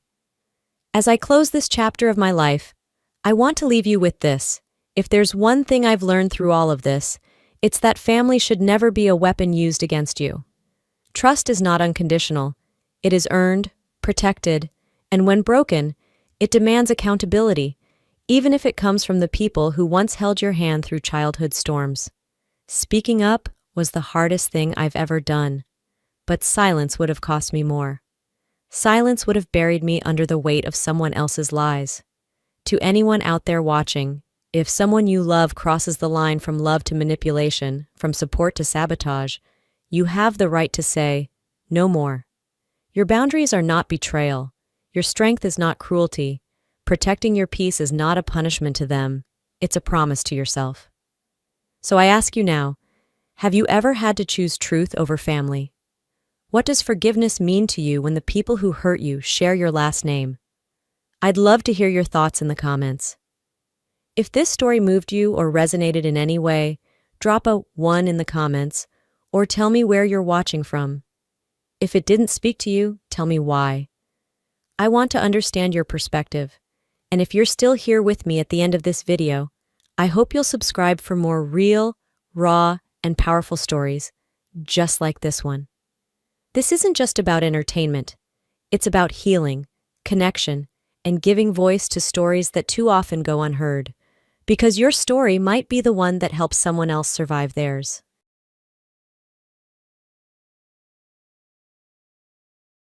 Hi, I'm Aileen. I called my mom from the hospital, 2 broken ribs, a concussion, and she laughed. She said, "Your sister just had a baby." No visit, no flowers, just silence. Until they needed my blood. But what if this wasn't about a baby at all? What if the accident was just the beginning, and the real betrayal had been happening for years? Want to know what my family really wanted from me? The beep of the heart monitor was the first thing I noticed when I woke up. That, and the sterile scent of antiseptic mixed with something faintly metallic. My throat was dry, my leg felt like a slab of stone, and every breath made my ribs scream. It took a full minute to understand where I was. St. Joseph's Medical Center. The clock on the wall read 4:17 p.m. The soft light streaming through the blinds told me it was late afternoon, but what hit me harder than the pain was the silence. No flowers, no notes, no missed calls, just a single IV drip, the dull hum of machines, and me. I pressed the nurse button twice before someone finally showed up. She smiled, told me I'd been out for nearly a day and a half, surgery went well, and they'd tried contacting my emergency contacts. That word, emergency contacts, felt heavier than it should have. I had just one listed, my mom. She hadn't come. I waited. Another hour, then another. I stared at the phone on the table beside me like it might ring if I willed it hard enough. Eventually, I gave in. I picked it up and dialed her number. She answered on the third ring laughing. "Oh God, Aileen, you always call at the worst moments. Your sister just had her baby. Can't you go 5 minutes without drama?" I didn't say anything at first. My brain struggled to bridge the gap between what I expected and what I just heard. "I was in a car accident," I said slowly, like explaining it to a stranger. "Well, Lucy gave birth this morning. A little girl. We're here with her now, so if you're okay enough to call me, I guess you're not dying." The call ended just as casually as it began. "No, I love you." No concern, just silence on the line after the last sentence, like I was someone who'd inconvenienced her. My fingers trembled as I placed the phone back on the table. That night, sleep didn't come easy. Every breath hurt, but not as much as the pit in my stomach. How many birthdays had they missed? How many holidays had I spent alone while Jolene, Lucy now, I guess, was always the star? The one they showed up for. I was the one with straight A's. The one who got the finance job out of college without help. I didn't get a balloon, not even a card. I was 34, and I felt like an orphan. The next morning, my phone started vibrating again. The screen flashed, Mom, then Dad, then back to Mom. Over 20 missed calls in less than an hour. I let them ring. I was too tired to care. By the afternoon, I answered, only because I was too worn out to ignore it. "Caroline, sweetheart," Mom's voice was suddenly soft, trembling, unrecognizable. "We need your help. It's urgent." My eyes narrowed. "Now it's urgent?" "It's about the baby," she said quickly. "Lucy's daughter. She has a rare blood condition. They need a transfusion urgently. You have the same type. Please, honey. You're the only match we know of." I couldn't believe what I was hearing. Just yesterday, I was an overdramatic nuisance. Now, I was their only hope? "What hospital are you in?" I asked, voice sharp. "Florida Medical. We already arranged a ticket, first class. We'll cover it." "I'm in a hospital bed, Mom. I had surgery less than 48 hours ago. You didn't care when I was the one bleeding, remember?" Silence. Then a weak, "It's your niece, Aileen. She's family." Family. That word again, as if it still held the same weight. I remembered when I got accepted to Stanford for grad school. They didn't come to graduation. Lucy had a volleyball tournament. They never showed up for my big wins, only when they needed something. "I'll call you tomorrow," I said flatly. "You don't understand." "I do," I interrupted. "More than you think." I hung up. That night, as the Sacramento sky faded from pink to deep blue, I lay still, my thoughts racing. I knew my blood type wasn't rare. I also knew that what they really needed probably had nothing to do with blood. Something didn't add up. And for the first time, I wasn't going to jump just because they snapped their fingers. If I'd closed my eyes, maybe I could have pretended the hospital ceiling didn't look like a maze of fluorescent regret. But sleep wouldn't come. Not after that call. I lay there still and staring, the faint sounds of nurses at the station echoing down the hallway. My body ached, but the bigger pain wasn't physical. It was the realization that I was only family when they needed something. Not when I was alone on Christmas, not when I graduated top of my class. only when I had something to offer. Why now? Why this urgency? I didn't need a medical degree to know babies usually didn't need specific family blood donors. There were banks for that. So what the hell were they really after? By sunrise, my head throbbed from the questions I couldn't answer. Then came the knock on the door. A tall man in a tailored navy blazer stepped in, holding a slim leather portfolio. He looked around 40, clean-cut, confident. "Aileen Mercer?" he asked. I sat up a little. "Yes, and you are?" "Clayton Voss. I'm an attorney. A mutual contact from your MBA program, Natalie Raymond, said you might need someone who knows how inheritance law works." "Inheritance law?" He took the chair beside me and opened the folder. "I believe your family is asking you to sign a set of documents related to Mercer Realty. Before you do, there's something you need to see." He placed a printed copy of a will on my lap. My grandfather's name was typed at the top. "According to this, you were left 25% ownership in Mercer Realty. Your name, not Jolene's, not your parents', yours." I didn't say anything. My pulse pounded in my ears. "I'm sorry, but..." "What?" I finally whispered. "They never told you. That part's clear," he said gently. "But from what I can tell, your grandfather intended you to have a controlling vote in future board actions." A wave of vindication hit me so hard it made me dizzy. All those years of being treated like I didn't matter. And now I learned I was the one they needed. The one with the power. "I don't even work there," I muttered. Clayton gave a dry smile. "Doesn't change your rights." Before I could process anything further, another knock came at the door. Laurel Sloan stepped in, my old roommate and now a licensed therapist. She held a paper bag and a bouquet of wildflowers. "I brought muffins and moral support," she said. Clayton stood politely, nodding to her before excusing himself. Laurel sat by my bed, handing me a muffin. "You look like you got hit by a truck." "Technically, I did." She blinked. "Oh, right. Sorry." I laughed, an actual laugh, sharp and surprised. Then I told her everything. She listened without interruption, then leaned in and said, "This isn't paranoia. Your gut's been warning you. Trust it. And keep that lawyer close." I nodded. "I don't know how to feel." "That's okay. Just don't sign anything." Clayton returned shortly after with a small envelope. "These are copies of the documents they want you to sign," he said. "It's all phrased like you're releasing medical liability. But buried in the legalese, you'd be signing away your voting rights and shareholdings." My breath caught. "They need your signature, Aileen. That's why they're calling. That's what this is really about." I stared at the documents. Outside the window, the morning sun glinted off the rooftop of a nearby building. If I hadn't been hit by that truck, I would have signed it without a second thought. Clayton left with a nod, promising to check in the next day. I stayed in bed, holding the documents like they were radioactive. I flipped through each page. The signatures were real. The notary seal was clear. Everything about it screamed legitimacy, on the surface. I whispered into the stillness, "Why wouldn't they tell me?" 5 years. 5 years they kept this secret and smiled in my face like nothing was off. I could feel my jaw clench. An email alert buzzed on my phone.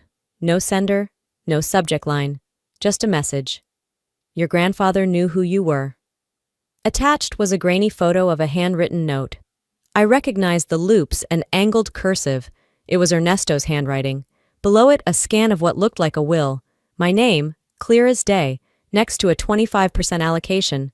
It wasn't typed. It wasn't legalese. It was real. Another line, typed below the images. "I've kept this safe. I knew they'd hide it. Linda Collins." My stomach dropped. Linda had been our housekeeper from when I was 8 until college. She was kind, firm, and always quietly watching.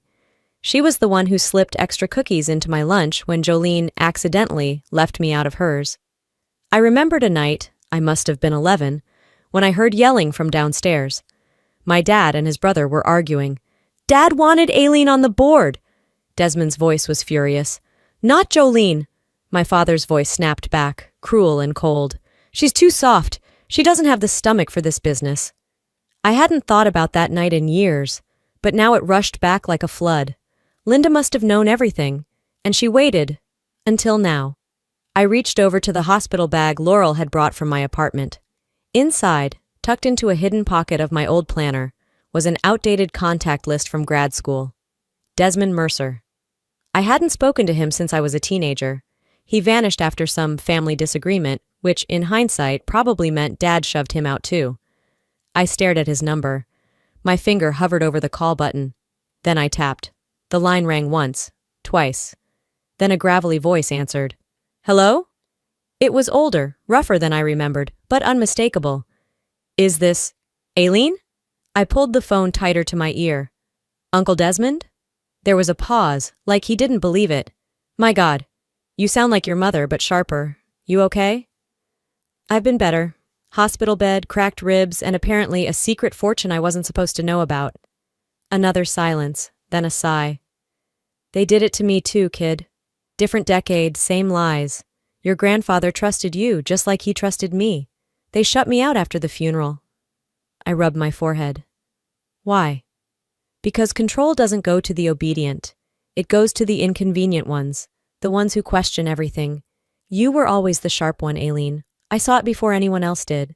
I sat up slowly. Can we meet after I'm discharged? You say when. I've waited a long time to tell you the truth. We hung up. 10 minutes later, my phone lit up again. Dad. Against better judgment, I answered. Aileen, he said, too calm. We're worried. Jolene's still waiting in Florida. The car's already at the airport. I'm not coming. A beat. Don't be childish. I know about the will. Silence. I know what Grandpa left me, and I know you've been trying to erase it. His voice changed, harder, sharper. This isn't about the past. This is about family unity, alignment. Don't talk to me about family. You left me bleeding in a hospital and now you want my signature? Click. A new message popped in from Clayton. Attached was the full contract, pages and pages disguised as a generic medical release. But buried in the fine print, in tangled legalese, was the truth. If I signed it, I'd hand over every right to Mercer Realty. It was a trap. I called back. Dad, I said coldly, try and send me another lie like that again, and I swear I'll send the truth, every last page, to a lawyer and the press if I have to. He didn't reply. The line went dead. For the first time in years, I felt something stronger than fear. Power. Clayton showed up around 9, holding a travel mug and a folder so thick it looked like it could bruise someone. I went through the entire contract, he said, no small talk. Every page. You were right. This was never about the baby. I nodded, jaw tight. They were hoping I'd be too hurt to notice. They almost succeeded. I told him about the call from my father, how he pivoted from faux concern to veiled threats in under 2 minutes. Clayton listened closely, eyes narrowing. They're pushing because they're desperate, and that makes them sloppy. He pulled a printout from the folder and slid it to me. Desmond called. He got internal records. Mercer Realty is bleeding out. Bad investments, fake write-offs, borderline fraud. My stomach nodded. So this isn't just personal, it's survival. They're trying to save the company by selling your stake behind your back. Your shares are the only ones not tied up in debt. I leaned back against the pillow. Of course, why earn trust when they can just steal it? Desmond joined our call via video a few hours later. His face looked worn, but his eyes were sharp. You were their failsafe, Aileen, and now you're the firewall. He sent over old board memos, damning ones. I skimmed them, heat rising in my chest. They made me believe I was invisible. All this time, I was the threat. Clayton adjusted his glasses. So we move first. We drafted a legal letter freezing my voting rights temporarily, on my terms. Demand for full transparency, no further contracts, a warning at the end. Any further attempts to solicit a signature without counsel present will result in legal escalation. It was the first thing I signed all week. That evening, my phone buzzed again. This time, it was Jolene, a voice memo. You think you're saving something, Aileen? You're not. You're ruining everything. I didn't reply. I didn't delete it either. I wasn't ruining everything. I was uncovering it, layer by filthy layer. The next morning, a man in a blazer showed up at my hospital room with a silver envelope and a rehearsed smile. Delivery for Miss Aileen Mercer, from Mercer Holdings. He didn't wait for a signature. Inside was a formal letter laced with syrupy corporate jargon, and an undertone so bitter it could rot teeth. It accused me of willfully destabilizing family operations and inflicting emotional strain on my mother, who, just 5 days ago, laughed when I called from a trauma bed. Tucked in the corner of the page, in neat script, was a handwritten note. "Don't burn bridges you might need. Jolene." I stared at it for a long time before setting it down. Clayton arrived an hour later. I handed him the letter without a word. He read it, then exhaled through his nose. "So now they're playing nice mean." His response wasn't just legal, it was surgical. A cease and desist addressed directly to Mercer Realty's board, citing manipulation, harassment, and intent to defraud. Attached were receipts, emails, phone records, even a breakdown of the disguised contract. "We're not just freezing your vote," he said. "We're holding a mirror up to every lie they've built." Right after lunch, Desmond called. "Brace yourself. Jolene's called an emergency board session for tomorrow. They want to freeze your shares." I laughed, sharp and dry. Let them try. "They're coming at this from all sides, Aileen. Your father's furious. Jolene's saying you've jeopardized your niece's treatment. They're calling you unstable." Of course they are. When truth doesn't work, they invent a new story.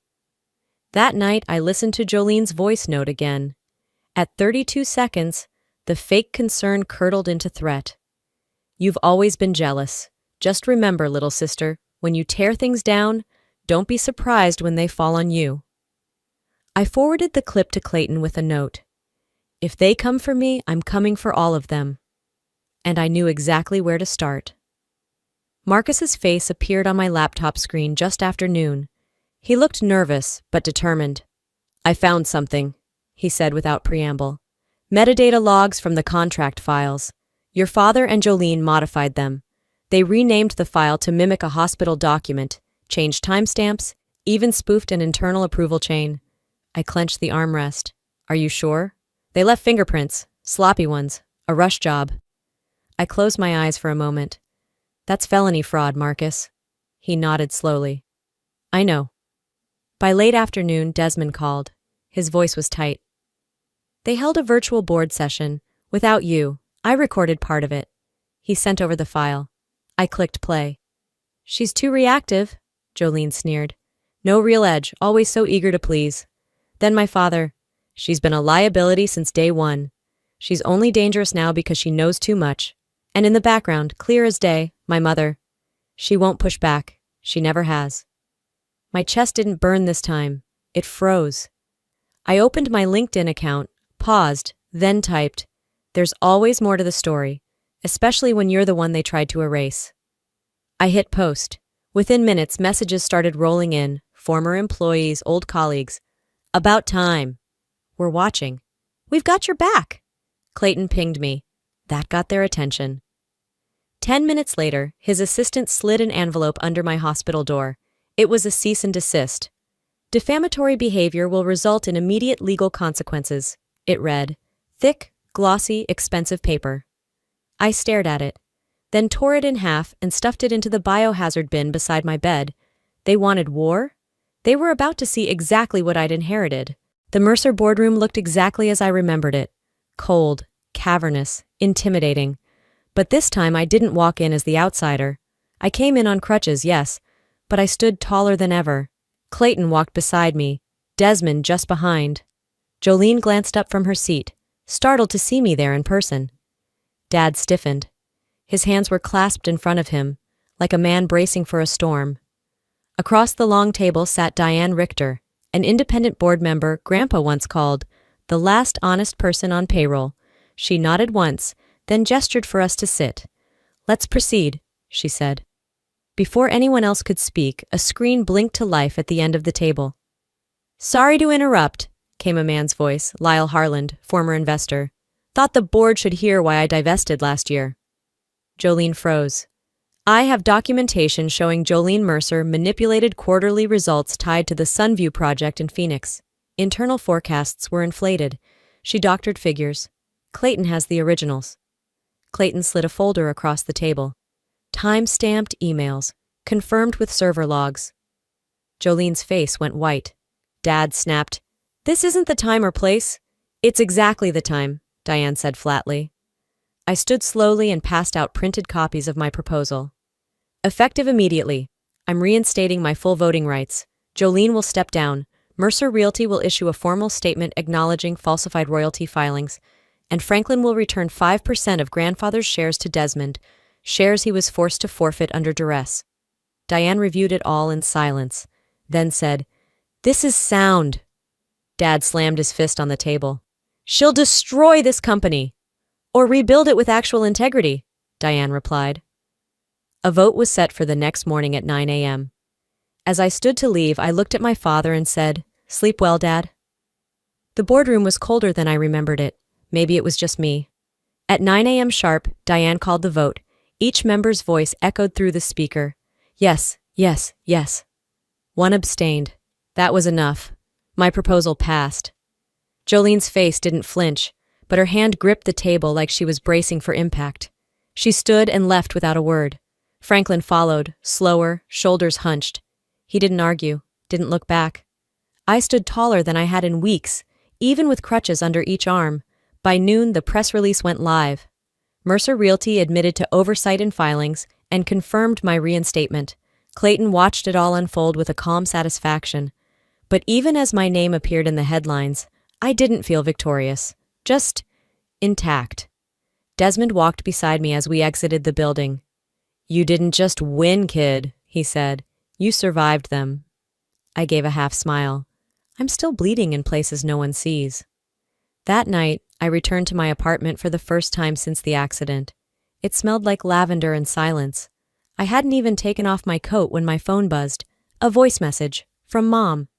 I hesitated, then pressed play. "I hope you're proud of what you've done," she said, her voice clipped, emotionless. "You've torn this family apart. No apology, no remorse, just a final jab." I didn't respond. Instead, I opened my old journal, flipping past pages written in hope, in disappointment, in pain. I wrote one line under today's date. I didn't tear us apart. I just stopped pretending we were ever whole. I placed Grandpa's framed photo back on the shelf, facing the window. Then I turned on my laptop. A message from a new investor blinked at the top of my inbox. I began typing.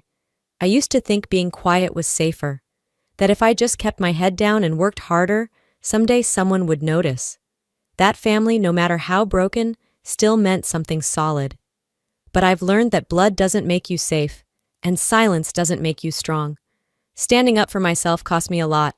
The illusion of loyalty, the fantasy of a loving family. But what I gained was real. Truth, clarity, and for the first time, a future I chose, not one handed to me in pieces. So if you're watching this and you've ever felt erased, used, or underestimated, just know, your voice matters. Your worth isn't up for negotiation, not even with people who share your DNA. You don't owe anyone your peace just to keep them comfortable. Now, I'd love to hear from you. Have you ever had to set boundaries with family to protect your peace? Do you think forgiveness always requires reconciliation? Let's talk about it in the comments. If this story moved you, if it hit somewhere deep, drop a 1 in the comments or just tell me what city or state you're watching from. I'd love to know. And if you're new here or you want more stories that speak truth, power, and healing, don't forget to hit that subscribe button. It helps this channel keep telling real stories for real people. See you in the next one.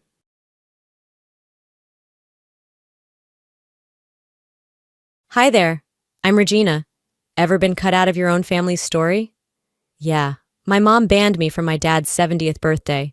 Said it would be too awkward if I showed up. And then, my sister's boyfriend, the one she never told me about, he walked into my office on Monday morning and said, "Hi, boss." Turns out, I was his boss. They erased me at home, but couldn't escape me at work. But what hurt more than being excluded was realizing it wasn't the first time. They'd been rewriting me out for years, one silent decision at a time. How far will your own family go to keep you small? It was early October in Seattle, the kind of day where the air hinted at winter, but the leaves hadn't quite let go of their gold. I had the window cracked open, letting in that cold, sharp breeze that always helped me think clearer. My calendar was already blocked out for next weekend, 2 full days cleared for Dad's birthday. 70 was a big one. He wasn't the type to throw himself a party, but Mom? She wouldn't let it pass without a show. I had just finished confirming my flight to Boise. Direct midday, enough time to grab flowers at the airport and arrive without looking like I'd sprinted out of a boardroom. On the kitchen counter was a small wrapped box. Nothing extravagant, just a vintage pen I found in a little shop tucked behind a bookstore downtown. He always loved pens. Said they made even boring paperwork feel like poetry. As I set the box aside, my phone buzzed. Mom. I hesitated for a beat before answering. She didn't call often, not unless she needed something or had news carefully scripted to sound spontaneous. Hi, sweetheart, she started, voice syrupy smooth. I'm just checking in. How's the weather up there? We exchanged the usual pleasantries. I mentioned work was busy, that things were fine. I didn't go into detail. She never asked, and I'd stopped offering years ago. After a brief lull, she exhaled sharply, like she was gearing up for something. I wanted to talk about next weekend, I paused. Okay, she hesitated. Well, Jody's bringing someone, her boyfriend. It's kind of a big deal for her. He's a CFO, very polished, speaks well, very confident. I just think, maybe it's better if this year you sat it out. The words came gently, but the sting was instant. I didn't say anything. I just think it might get awkward, she added. You know how people compare. So there it was, not a request. A decision wrapped in concern. I'd seen this move before, one that looked polite on the surface but underneath was a full-body shove out the door. I kept my voice even. Sure, I understand.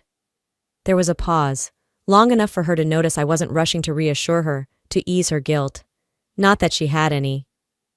Well, good, she replied too quickly. We just want everything to go smoothly. I ended the call without saying much else. Then I sat down at the edge of the bed, feeling like a guest in my own family story. The clock ticked past 6. Outside, the sun was already slipping beneath the skyline, casting shadows over the hardwood floor. I stood up, grabbed my laptop, and opened Instagram. Jody's page was what you'd expect. Carefully filtered smiles, brunches in curated cafes, candlelit shots of her hand in someone else's.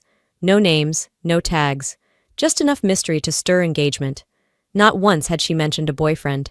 I figured she was keeping it private, but now it was obvious. She wasn't being discreet. She was being deliberate. I scrolled through her feed.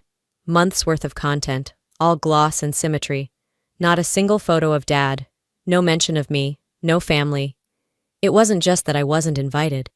I'd been erased. I clicked my screen shut and leaned back, my eyes unfocused. Somewhere in the kitchen, the coffee maker beeped softly, reminding me I'd left a fresh cup waiting. I didn't move. So much for family, I muttered to no one. The words felt heavy, like they belonged to someone who'd finally stopped hoping for something different. My phone lit up again. This time it wasn't a call. It was a message from Mom. Could you still help cover Dad's medication? The bill came in early. I stared at it for a long moment. No, how are you? No follow-up about the canceled visit, just a direct line back to what I was good for. I didn't reply. I didn't delete it either. I just set the phone face down on the table and let the silence settle. I left the phone where it was, screen dimmed, notifications still unread. The silence in my apartment had shifted. It wasn't peaceful anymore. It was thick, sharp around the edges. I got up slowly, like moving too fast would shatter whatever calm I had left, and walked to the kitchen. The coffee had long gone cold. I poured it out without a second thought and instead filled a glass of water, watching the stream hit the bottom with a soft clink. I didn't drink it. I just stood there, hand gripping the counter, eyes fixed on nothing. The clock over the stove read 9:12 p.m.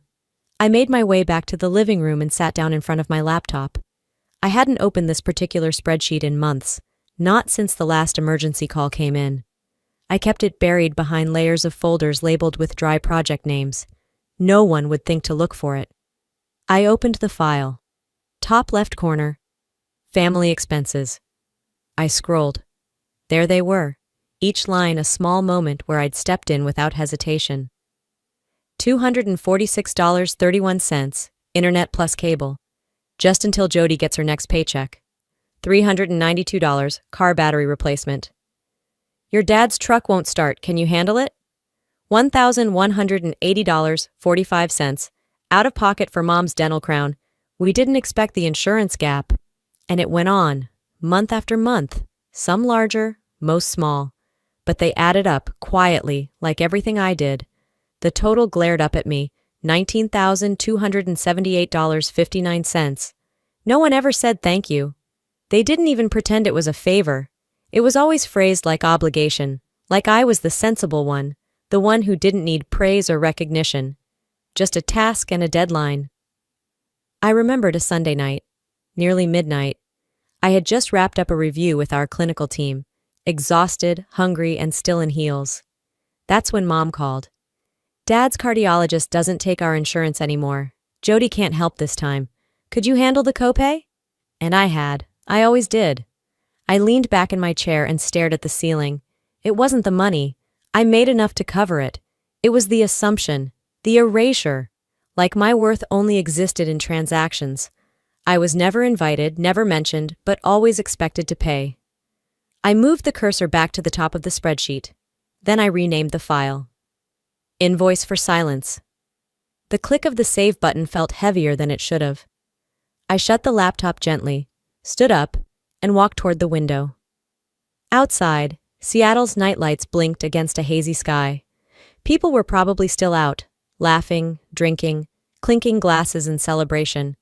It all felt distant, like I was behind some pane of soundproof glass, watching a world I used to want to belong to. I opened a bottle of wine, not because I wanted to numb the feeling, because I wanted to taste something that didn't disappoint. Glass in hand, I sat back down. My phone buzzed again. Not from Mom this time.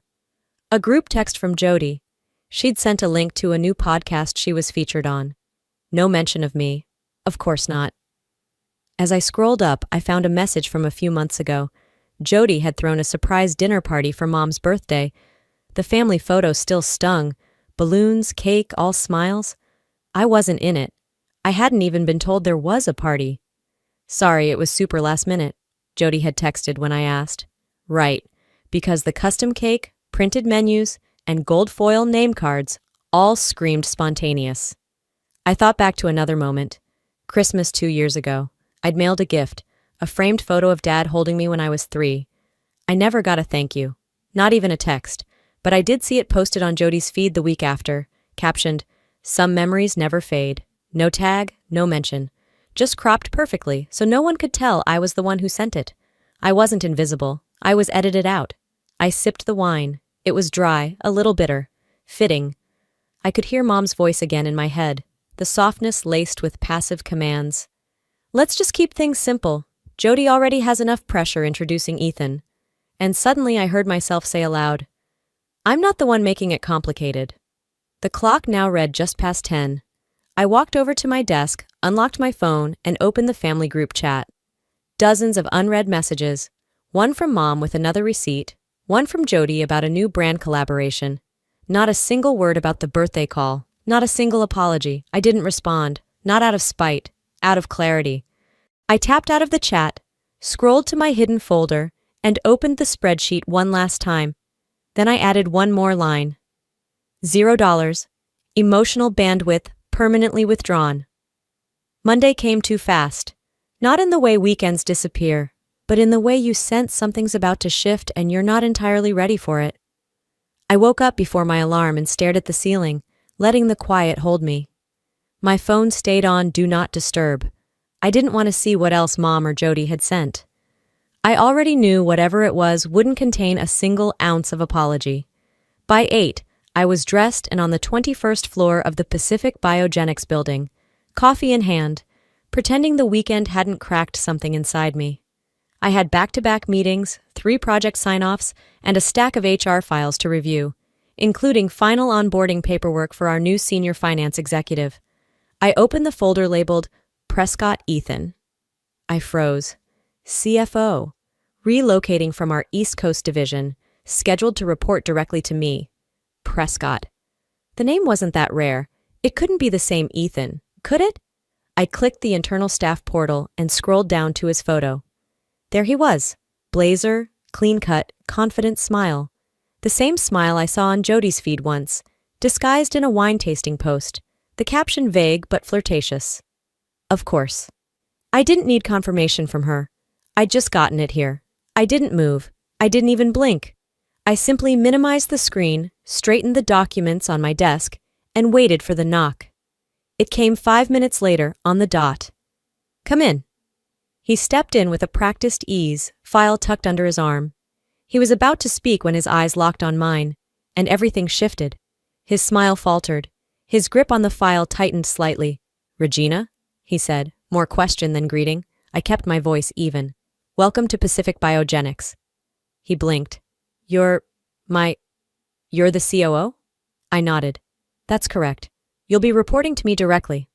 He didn't say anything for a beat, then cleared his throat. Right, hi boss. I gestured toward the seat across from mine. Have a seat. Let's walk through your onboarding. His body language screamed discomfort, but I didn't flinch. I kept my tone neutral, hands steady. I didn't ask if Jody had told him who I was. I didn't mention Boise. I didn't ask how long they'd been dating, or if she had ever spoken my name, because I already knew the answer. As we reviewed timelines and expectations, my thoughts stayed detached. I was performing, cool, efficient, professional. But beneath the surface, I kept replaying the phone call from Mom, the way she made it sound like my presence would ruin something, like I didn't belong. And now? Now the man they were so eager to impress was sitting in front of me, completely blindsided. He tried to recover. So, you and Jody, you're sisters? I nodded. Yes. Did she ever mention me? He shifted in his seat.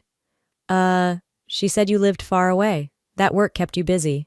I smiled, not warmly, not cruelly, just a firm, closed lip kind of smile that ends conversations without words. That sounds like her. He looked down at the onboarding packet like it might offer an escape. I flipped the next page for him. Let's stay focused. I expect full transparency and detailed weekly reports, especially during Q4 planning. Understood? He straightened. Yes, of course. We finished the session in under 20 minutes. I stood to signal it was over, and he followed my lead, heading toward the door. As he stepped out, he glanced back, like he wanted to say something, but he didn't. Smart. I sat back down, checked my calendar, then opened our team chat to confirm his new profile had been added. A ping from HR popped up in real time. New hire orientation photos uploaded to shared folder. Out of curiosity, or maybe something closer to instinct, I clicked. There it was, a wide shot of the welcome event last Friday. Ethan, front row, drink in hand, beaming. Right beside him, partially out of focus but unmistakable, was my nameplate, Regina Warren, COO, just behind his left shoulder. He hadn't made the connection, not then, but now he had no choice. 3 days passed, and I hadn't heard a word from anyone in Boise. Not from my mom, not from Jody, and certainly not from Ethan. The silence at first had been a balm, but by the third morning it felt loaded, like the air before a thunderstorm. I kept my focus tight, buried in back-to-back board reviews, but even as I sat through a budget call that Friday afternoon, I could feel it. Something was about to crack open. That evening, I got home later than usual. Seattle was already dipped in twilight, the horizon smeared with gray. I changed into sweatpants, tied my hair up, and brewed a fresh cup of black coffee. Tomorrow was Dad's 70th birthday. Not that I was invited. I had no intention of calling, no plans to send a gift, but old instincts die hard.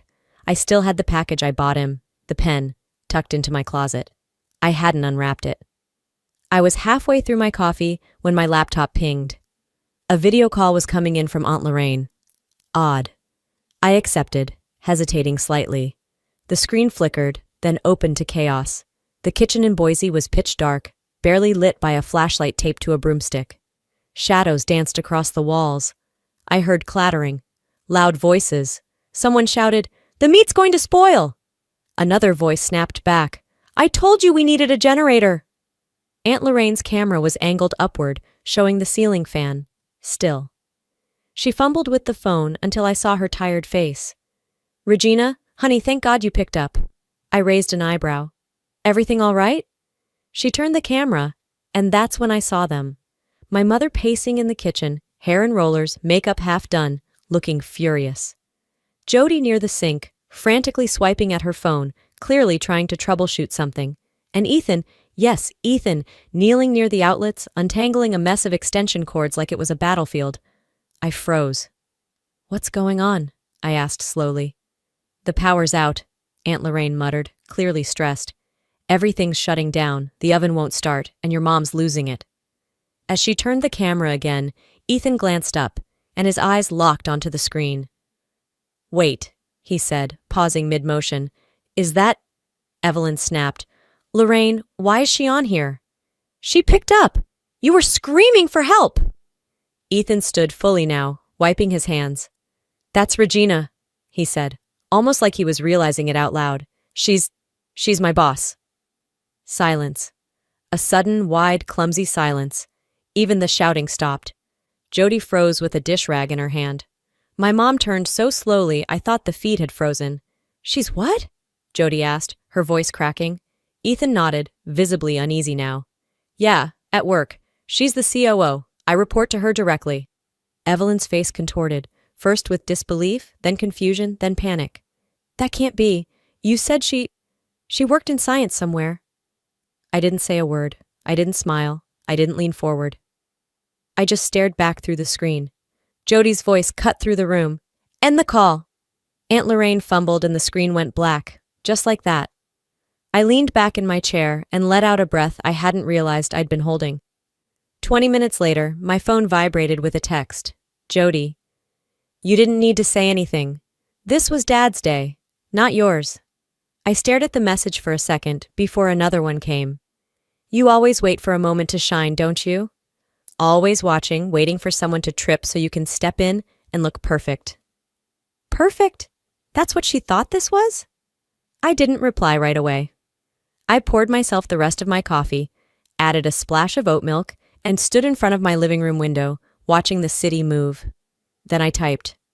I didn't say a word, but maybe silence speaks louder when it's the truth. I hit send. No emojis, no explanation. Another buzz. From Mom this time. "Did you have to let him say that? Couldn't you have just redirected the conversation?" Redirected? I closed the phone and placed it face down on the table. I sat in the dark for a while. Not dramatic darkness, just the kind that fills a room when you don't feel like flipping on the lights. The coffee cooled beside me. The hum of traffic below drifted in through a cracked window. I thought about how much effort they had put into keeping me small, out of the photo, out of the conversation, out of sight. They didn't want me silent. They wanted me silent and useful. The one who paid bills without asking, who mailed gifts no one acknowledged, who understood without needing clarity. And I had played along for far too long. I wasn't chasing validation. I wasn't asking to be paraded around like a trophy. All I had ever wanted was a seat at the damn table, a chair, a plate, a moment of truth. Not even celebration, just recognition. They'd rather I stayed in the kitchen, off camera, out of frame, holding things together. But not anymore. I opened my work laptop and scanned through unread emails. One subject line caught my eye. Board wants to confirm Ethan's role title before press release. My cursor hovered over the reply button. I didn't reply to the board immediately. Instead, I minimized the email and leaned back in my chair, letting the silence of my apartment settle over me. It was late morning in Seattle. Gray light spilled in from behind the blinds. Outside, someone was walking their dog. I could hear the soft clink of a leash. It was amazing how calm everything looked, while something inside me was sharpening. The next message came an hour later, from my mother, of course. "Your dad needs to schedule another cardiology follow-up. We'll need some help again. Can you let me know by tomorrow?" No, thank you. No mention of the birthday, no apology for the chaos or the exposure, just the next request, handed to me like a utility bill. This time, I didn't stare blankly. I didn't stew. I opened my laptop, clicked into my documents folder, and pulled up a draft I'd worked on months ago but never sent. The header read, "Family Support Terms." It wasn't a legal document yet, but it was sharp, precise, clear. I filled in the final blanks. Monthly contribution, $1,000 contingent on equal contribution from Jody. Any assistance above the base level to be considered a loan. Upon both parents' passing, full property rights transferred solely to Regina Warren. I attached the PDF and hit send without a single added word. 15 minutes later, my phone buzzed with a voice message. Mom's voice came through strained, halfway between a gasp and fury. "Are you serious, Regina? You're turning family into business. What kind of daughter puts her parents under contract?" I tapped record and answered flatly. "I was part of this family until you turned me into a utility. Now I'm just treating it for what it is, a transaction." I hit send, and for the first time in months I felt still. Later that afternoon, a message popped up from Amy Nguyen, an old high school friend who still lived in Boise. We hadn't spoken in years, but I'd always liked her honesty. "Hey, just saw your mom at Traders Guild brunch," she wrote. "She mentioned Jody helped cover the plumbing disaster last month. Must have been expensive." I blinked. The plumbing bill? That was me. $2,438.06 to be exact. I'd wired the money directly from my emergency fund after Mom called me in tears about the burst pipe. I opened my receipts folder, pulled up the email confirmation. I hovered over the reply field to Amy for a long second. I wanted to type, "Glad to know Jody's getting credit for my bank account. That must be a nice setup." But I didn't. Instead, I screenshotted the receipt and quietly saved it to my family ledger folder. No need to argue. Receipts always speak. That evening, I stayed late at the office. Most of the team had left. The fluorescent lights buzzed faintly overhead. I sat by the large corner window with a mug of lemon tea, watching the skyline flicker to life as the sun dipped below the sound. Ethan passed by on his way out. He hesitated near my door, like he wasn't sure whether to say something. Then he nodded, small, respectful. I nodded back. No words exchanged. We both knew too much, and yet the silence between us was no longer awkward. It was mutual understanding. Back at my desk, I reviewed the quarterly reports, signed off on a few travel approvals, and finally, took a breath that didn't feel borrowed. I wasn't the quiet one anymore. I wasn't the fallback option, the extra seat in case someone else canceled. I wasn't the invisible daughter who paid quietly and waited for scraps of recognition. Now, if I was in the room, it was because I put myself there, and if I wasn't invited, I'd build my own damn table. Later that night, as I settled into bed, my phone buzzed again. This time it was Jody. "You're blowing everything out of proportion. Why are you doing this now?" I stared at the screen. This wasn't her being confused. This was her being scared. For the first time, I was refusing to play my role, and when someone's used to you staying quiet, your boundary feels like betrayal. I didn't reply. Not yet. By the time I walked into the office the next morning, something felt off. The building looked the same. Same pale lights, same half-wilted plants near reception, same drone of printers echoing from the copy room. But the energy had shifted. Or maybe it was me who'd changed. Maybe I was finally seeing clearly. I used to brush past tension. I let sideways glances slide off my back. I chalked up awkward pauses in conversation to coincidence. But now, everything felt sharper, like someone had peeled the protective layer off the world. The usual rhythm was still playing, but now I could hear the dissonance underneath. I dropped my bag next to my desk, slid into my chair, and opened my laptop. Calendar first. 3 meetings, 2 briefings, and a budget review. Nothing that couldn't be handled. I told myself everything was under control. Then I checked my phone. 7 missed messages, 2 voicemails, and 1 screenshot from my cousin Layla, someone I hadn't heard from in months. She wasn't exactly the chatty type anymore, especially with me. So when I saw her name pop up, I braced myself. The message read, "Hey, did you really send your parents an invoice for being old?" My heart did this weird little lurch. My stomach went tight. I tapped the image attached to her message. It was a screenshot of a family group chat I was no longer in. One I'd been in once, long enough to remember how loud it could get with jokes, updates, chaos. I'd left quietly months ago when I realized the conversations always had an audience and rarely had space for nuance. Now I was seeing it from the outside. The message in question? From Jody. "Regina sent our parents a contract. She wants a clause that gives her the whole house when they die. Can you believe that? She's literally charging them to exist." I wasn't tagged, but it didn't matter. My name didn't need to be spelled out. Every word in that message had my fingerprints on it. Below were the replies, fast, judgy, predictable. That's so corporate. Wow, what happened to compassion? She's always been cold though, right? Each comment hit like a slap, but I didn't stop reading. I wanted to see how far they'd go. Then Aunt Donna added her piece. Your mom said she's always been intense, but I didn't know she'd go this far. And there it was. The worst part. Evelyn, my mother, hadn't stepped in, hadn't defended me, hadn't said, that's not true, or you don't know the full story. She just let it happen and added color commentary, the kind people remember even after they forget who said what first. I sat back slowly, my fingers wrapped tightly around my phone.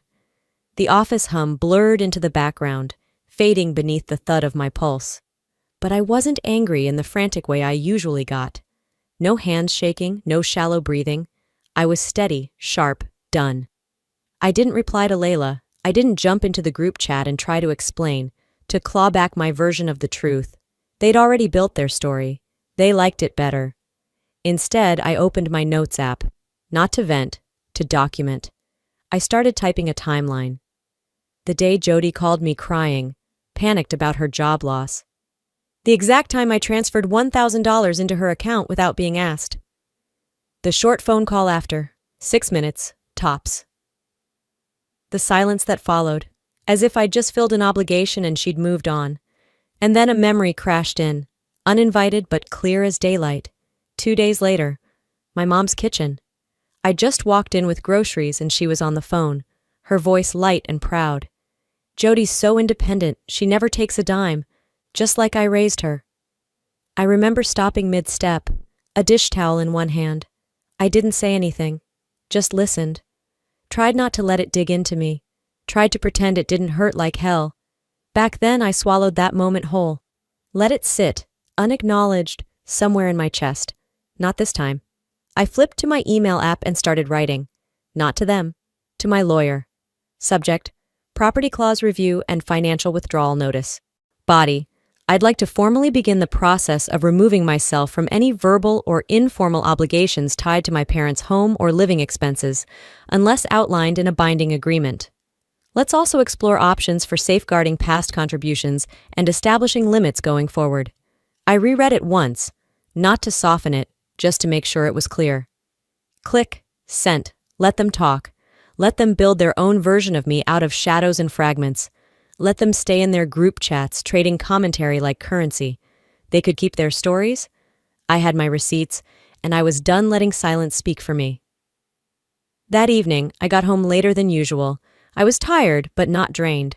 There was something almost peaceful about the clarity. I poured a glass of ginger ale, ice cold, my comfort drink since childhood, and dropped onto the couch. For the first time in weeks, I didn't reach for work. I didn't start doom scrolling.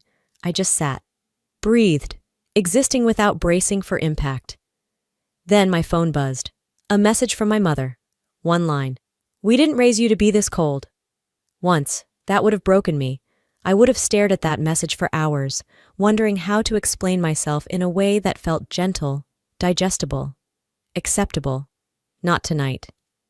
I typed back immediately. You raised me to stay quiet. I'm done with that. I locked my phone and flipped it face down on the coffee table.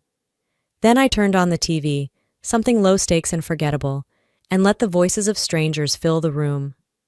For the first time in months, I didn't feel like I was holding my breath. I didn't feel numb, or heartbroken, or desperate to be understood. I just felt done. And that, surprisingly, felt like peace. The next morning, I arrived early to the office, earlier than usual.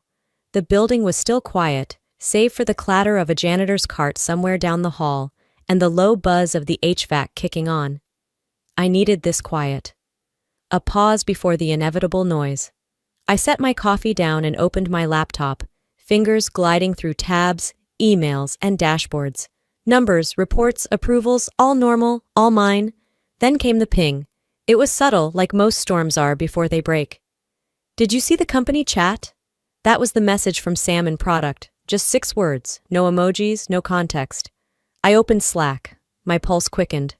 In one of the private team channels, supposed to be limited to the analytics crew, was a thread titled, "Small World, huh?" Someone had dropped the onboarding photo from last week, the one with Ethan standing near my nameplate. Another comment followed. Wait, Ethan's dating her sister? Then another. That explains the tension. And another. Yikes, what a mess. The chat had hundreds of views, a few likes, a GIF thrown in for good measure, something snarky. I just stared at it. This wasn't just family drama anymore. It had leaked, bled into the one place I kept sacred. My work, my name. I scrolled up. It didn't say who leaked it. Maybe someone overheard something, or maybe someone had a hunch. Either way, the fire had started, and it was spreading. I muted the thread, not out of defeat, but strategy. No one could say I'd joined the circus. Let them talk. Let them guess. By midday, I was knee-deep in a quarterly report when my phone buzzed again. It was Ethan. "Can we talk?" he wrote. I didn't respond. Not yet. Later that night after dinner, my curiosity got the better of me. I opened Instagram just out of habit, and there it was, a blurry shot from a restaurant in Boise. Jody and Ethan. Tense body language. His hand midair like he was explaining something. Her face turned away. I didn't have to be there to know what was happening. 10 minutes later, my phone rang. I let it go to voicemail. Then came the text. She saw the chat. She lost it. Accused me of embarrassing her. Said I ruined everything. He didn't add anything else. I waited. Then came the second text. I told her the truth, about you, that you didn't deserve what they've done. I didn't reply right away. I just stared at the screen, thumb hovering. Finally, I typed, "I never asked you to defend me, but thank you for seeing it." He responded with just one word, "Finally." Somewhere between the broken silence and the truth, a door had cracked open. Not long after, another message came, this time from Jody. It simply said, "You think you've won? This isn't over." No hello, no punctuation, just venom. I didn't open it. I didn't even blink. Instead, I stood up from my couch, walked over to the window, and looked out over the lights of Seattle. They had dragged me through years of quiet expectations, unspoken roles, and buried names. But now I was the one standing in the light. And if that made them uncomfortable, so be it. They were the ones who built the lie. I just stopped living inside it. The following morning felt strange. Not dramatic, just settled, like something had finally clicked into place. I brewed coffee in silence, let it sit a little too long, then poured it anyway. My phone rested on the kitchen island, quiet. No new texts from Jody, no guilt-ridden voicemails from Evelyn. Just the quiet hum of my own life, uninterrupted. Around 10 a.m., there was a knock on my office door. It was Ethan. He looked relieved, worn but lighter than I'd seen him before. No briefcase this time, no work pretense. Just a man who had finished something hard. "I told her it's over," he said simply. I didn't say anything right away. I walked over to close the door behind him and leaned back against it. He continued. "I told her I couldn't keep doing it, defending things I didn't believe, acting like loyalty meant covering for someone who erases people instead of owning anything." He met my eyes. "I should have asked more questions. I should have asked about you." "You didn't know," I said, "but now you do." He gave a small nod. "She's not just guarded, she's cruel when she's scared." I didn't argue. I didn't have to. He'd finally caught up. "I'm sorry," he added. "Don't be," I replied. "Not to me. You were lied to. But you stopped believing the lie. That matters." We stood there for a long pause. No bitterness between us. No longing either. Just the mutual understanding that we'd both outgrown the same shadow. As he turned to leave, he paused. "I don't know if you're spiritual or anything, but Jody always acted like your presence ruined her balance. I think it's because you showed up holding a mirror." "That's funny," I said, "because I stopped trying to be her reflection a long time ago." Later that night, after dinner, I was going through emails when my phone pinged. It was from Aunt Lorraine. The preview said, "Thought you should hear this." I clicked. It was a forwarded voice memo, old, scratchy. Evelyn's voice, clear as day. "Just a heads up. Regina's a little hard to explain. Best to focus on Jody if you're serious. She's easier for people to like." My eyes didn't widen. My heart didn't race. I didn't even feel the sting I once would have. I just felt done. Not broken, not enraged, just ready to end it all on my terms. I sat down and pulled out my stationery box from the hallway cabinet, the same one I used to send birthday cards and thank you notes to the people who never acknowledged them. I drafted a letter. No sarcasm, no rage, just facts. Mom, Dad, this isn't about money. It never was. This is about memory. And mine, moving forward, won't include group chats where I'm only contacted for payment. It won't include parties I'm excluded from, then blamed for not attending. It won't include gifts unwrapped off camera or holidays where my name is missing from every caption. I've rewritten mine. I won't be attending future events. I wish you peace. I no longer wish for your approval. Regina. I folded it neatly, sealed the envelope, and addressed it in full block print like I did as a child learning to write. Then I walked to the mailbox 2 blocks down, dropped it in, and stood for a second as if to mark something real. Back home, I opened my phone and deleted every contact under family, one by one, clean, quiet. It was oddly satisfying, not out of spite but clarity. They had written me out of their version for years. I just finally returned the favor. The next morning, I sat at my desk and opened my inbox. There it was. Top of the queue. Subject: Family Trust Transfer Inquiry, immediate review requested. I stared at it. I didn't hesitate. I didn't rage. I didn't reply. I just hit archive. Then I went on with my day. The air outside had that crisp edge only late autumn could bring. Seattle was cold, but clear. The sky stretched wide and pale above the city, the way it does when something feels finished, even if no one had said the words aloud. 2 weeks had passed since I mailed the letter. 2 weeks without a single word back, until this morning. I'd been working from home, nestled into my reading nook with a wool blanket and a coffee cup I didn't plan to refill. The ding of my phone made me glance over. Voicemail. From a number I hadn't saved in years, though I knew it by heart. I didn't play it at first. I just let it sit there, glowing quietly on the lock screen. Eventually, I listened. Hi, sweetheart. It's Dad. I saw the letter. I know you meant it. I guess I just wanted to say I'm sorry if things ever felt one-sided. Your mom had her ways. I probably didn't always do the right thing, but you didn't have to shut us out completely. That was it. Not a word about the birthday, not one about the years of omission, not even a hint of accountability, just soft avoidance and the quiet suggestion that I'd overreacted. I didn't return the call. Instead, I sat still, letting my memory take me someplace I hadn't visited in a long time. 7 years ago, a family dinner in Boise. I had flown in for the holidays, rearranged my meetings, missed a major pitch review just to be there. Mom had made a comment about my need to outshine. She'd said it casually as she passed me the potatoes. You know, sweetie, not everything's a presentation. You don't have to be on all the time. I'd frozen, looked to Dad, hoping, just hoping, for even a glance that said he saw me. He didn't say a word, just kept chewing. Eyes on his plate, fork, chew, sip, swallow. That was the moment I realized silence was a choice, and Dad had always made his. Now, so had I. Around noon, I checked my inbox. One new message. Ethan. Subject line. Just thanks. I clicked. Hey Regina, no updates. Nothing dramatic. Just wanted to say I'm still here. Still learning. Still showing up, even when it's uncomfortable. You taught me that. Thank you for never shrinking to make others feel tall. I didn't reply. I just starred it, filed it away in a folder called Messages Worth Keeping. Later that evening, the phone buzzed again. This time, it was Aunt Lorraine. She didn't bother with greetings. Your mother called me, she said. Said I let you turn against the family.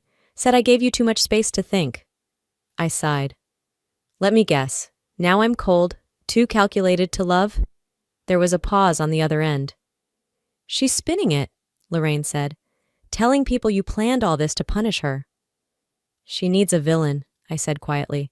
I just stopped volunteering for the part. Lorraine exhaled, and her voice softened. I'm sorry. You don't have to be, I said. You told me the truth when no one else did. That's enough.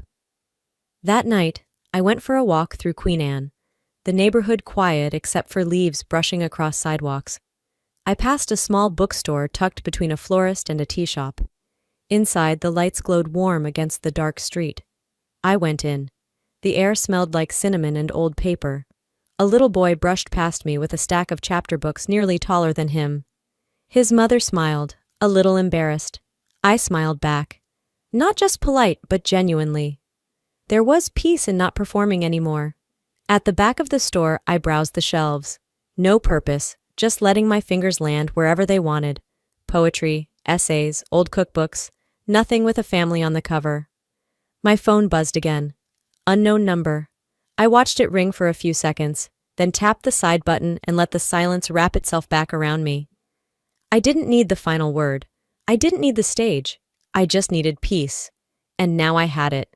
And maybe that's the real story here. It's not about who got the last word or who stayed in the family photo. It's about choosing peace over permission, about walking away, not because you don't care, but because you finally care enough about yourself. For years, I believed being quiet was the respectful thing to do. That love meant swallowing hurt, ignoring red flags, and covering bills without asking for thanks. But silence is not always strength, and being the bigger person should never mean being the invisible one. So if you've ever felt like the outsider in your own family, if you've been the dependable one, the quiet one, the one who carried weight you never asked to hold, this story was for you. You are allowed to set boundaries. You are allowed to ask for more, and you are allowed to walk away if you're being erased. Because healing doesn't always look like reunion. Sometimes it looks like peace. Before you go, I'd love to hear from you. Have you ever been the invisible one in your family? What did you do?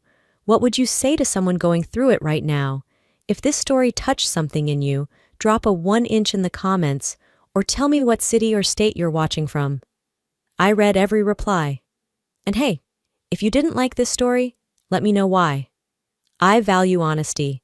Tell me where you're tuning in from and what kind of stories you do want to hear. And if you want more real, raw, and reflective stories like this one, don't forget to hit that subscribe button. Your support helps keep these voices alive. Thanks for being here.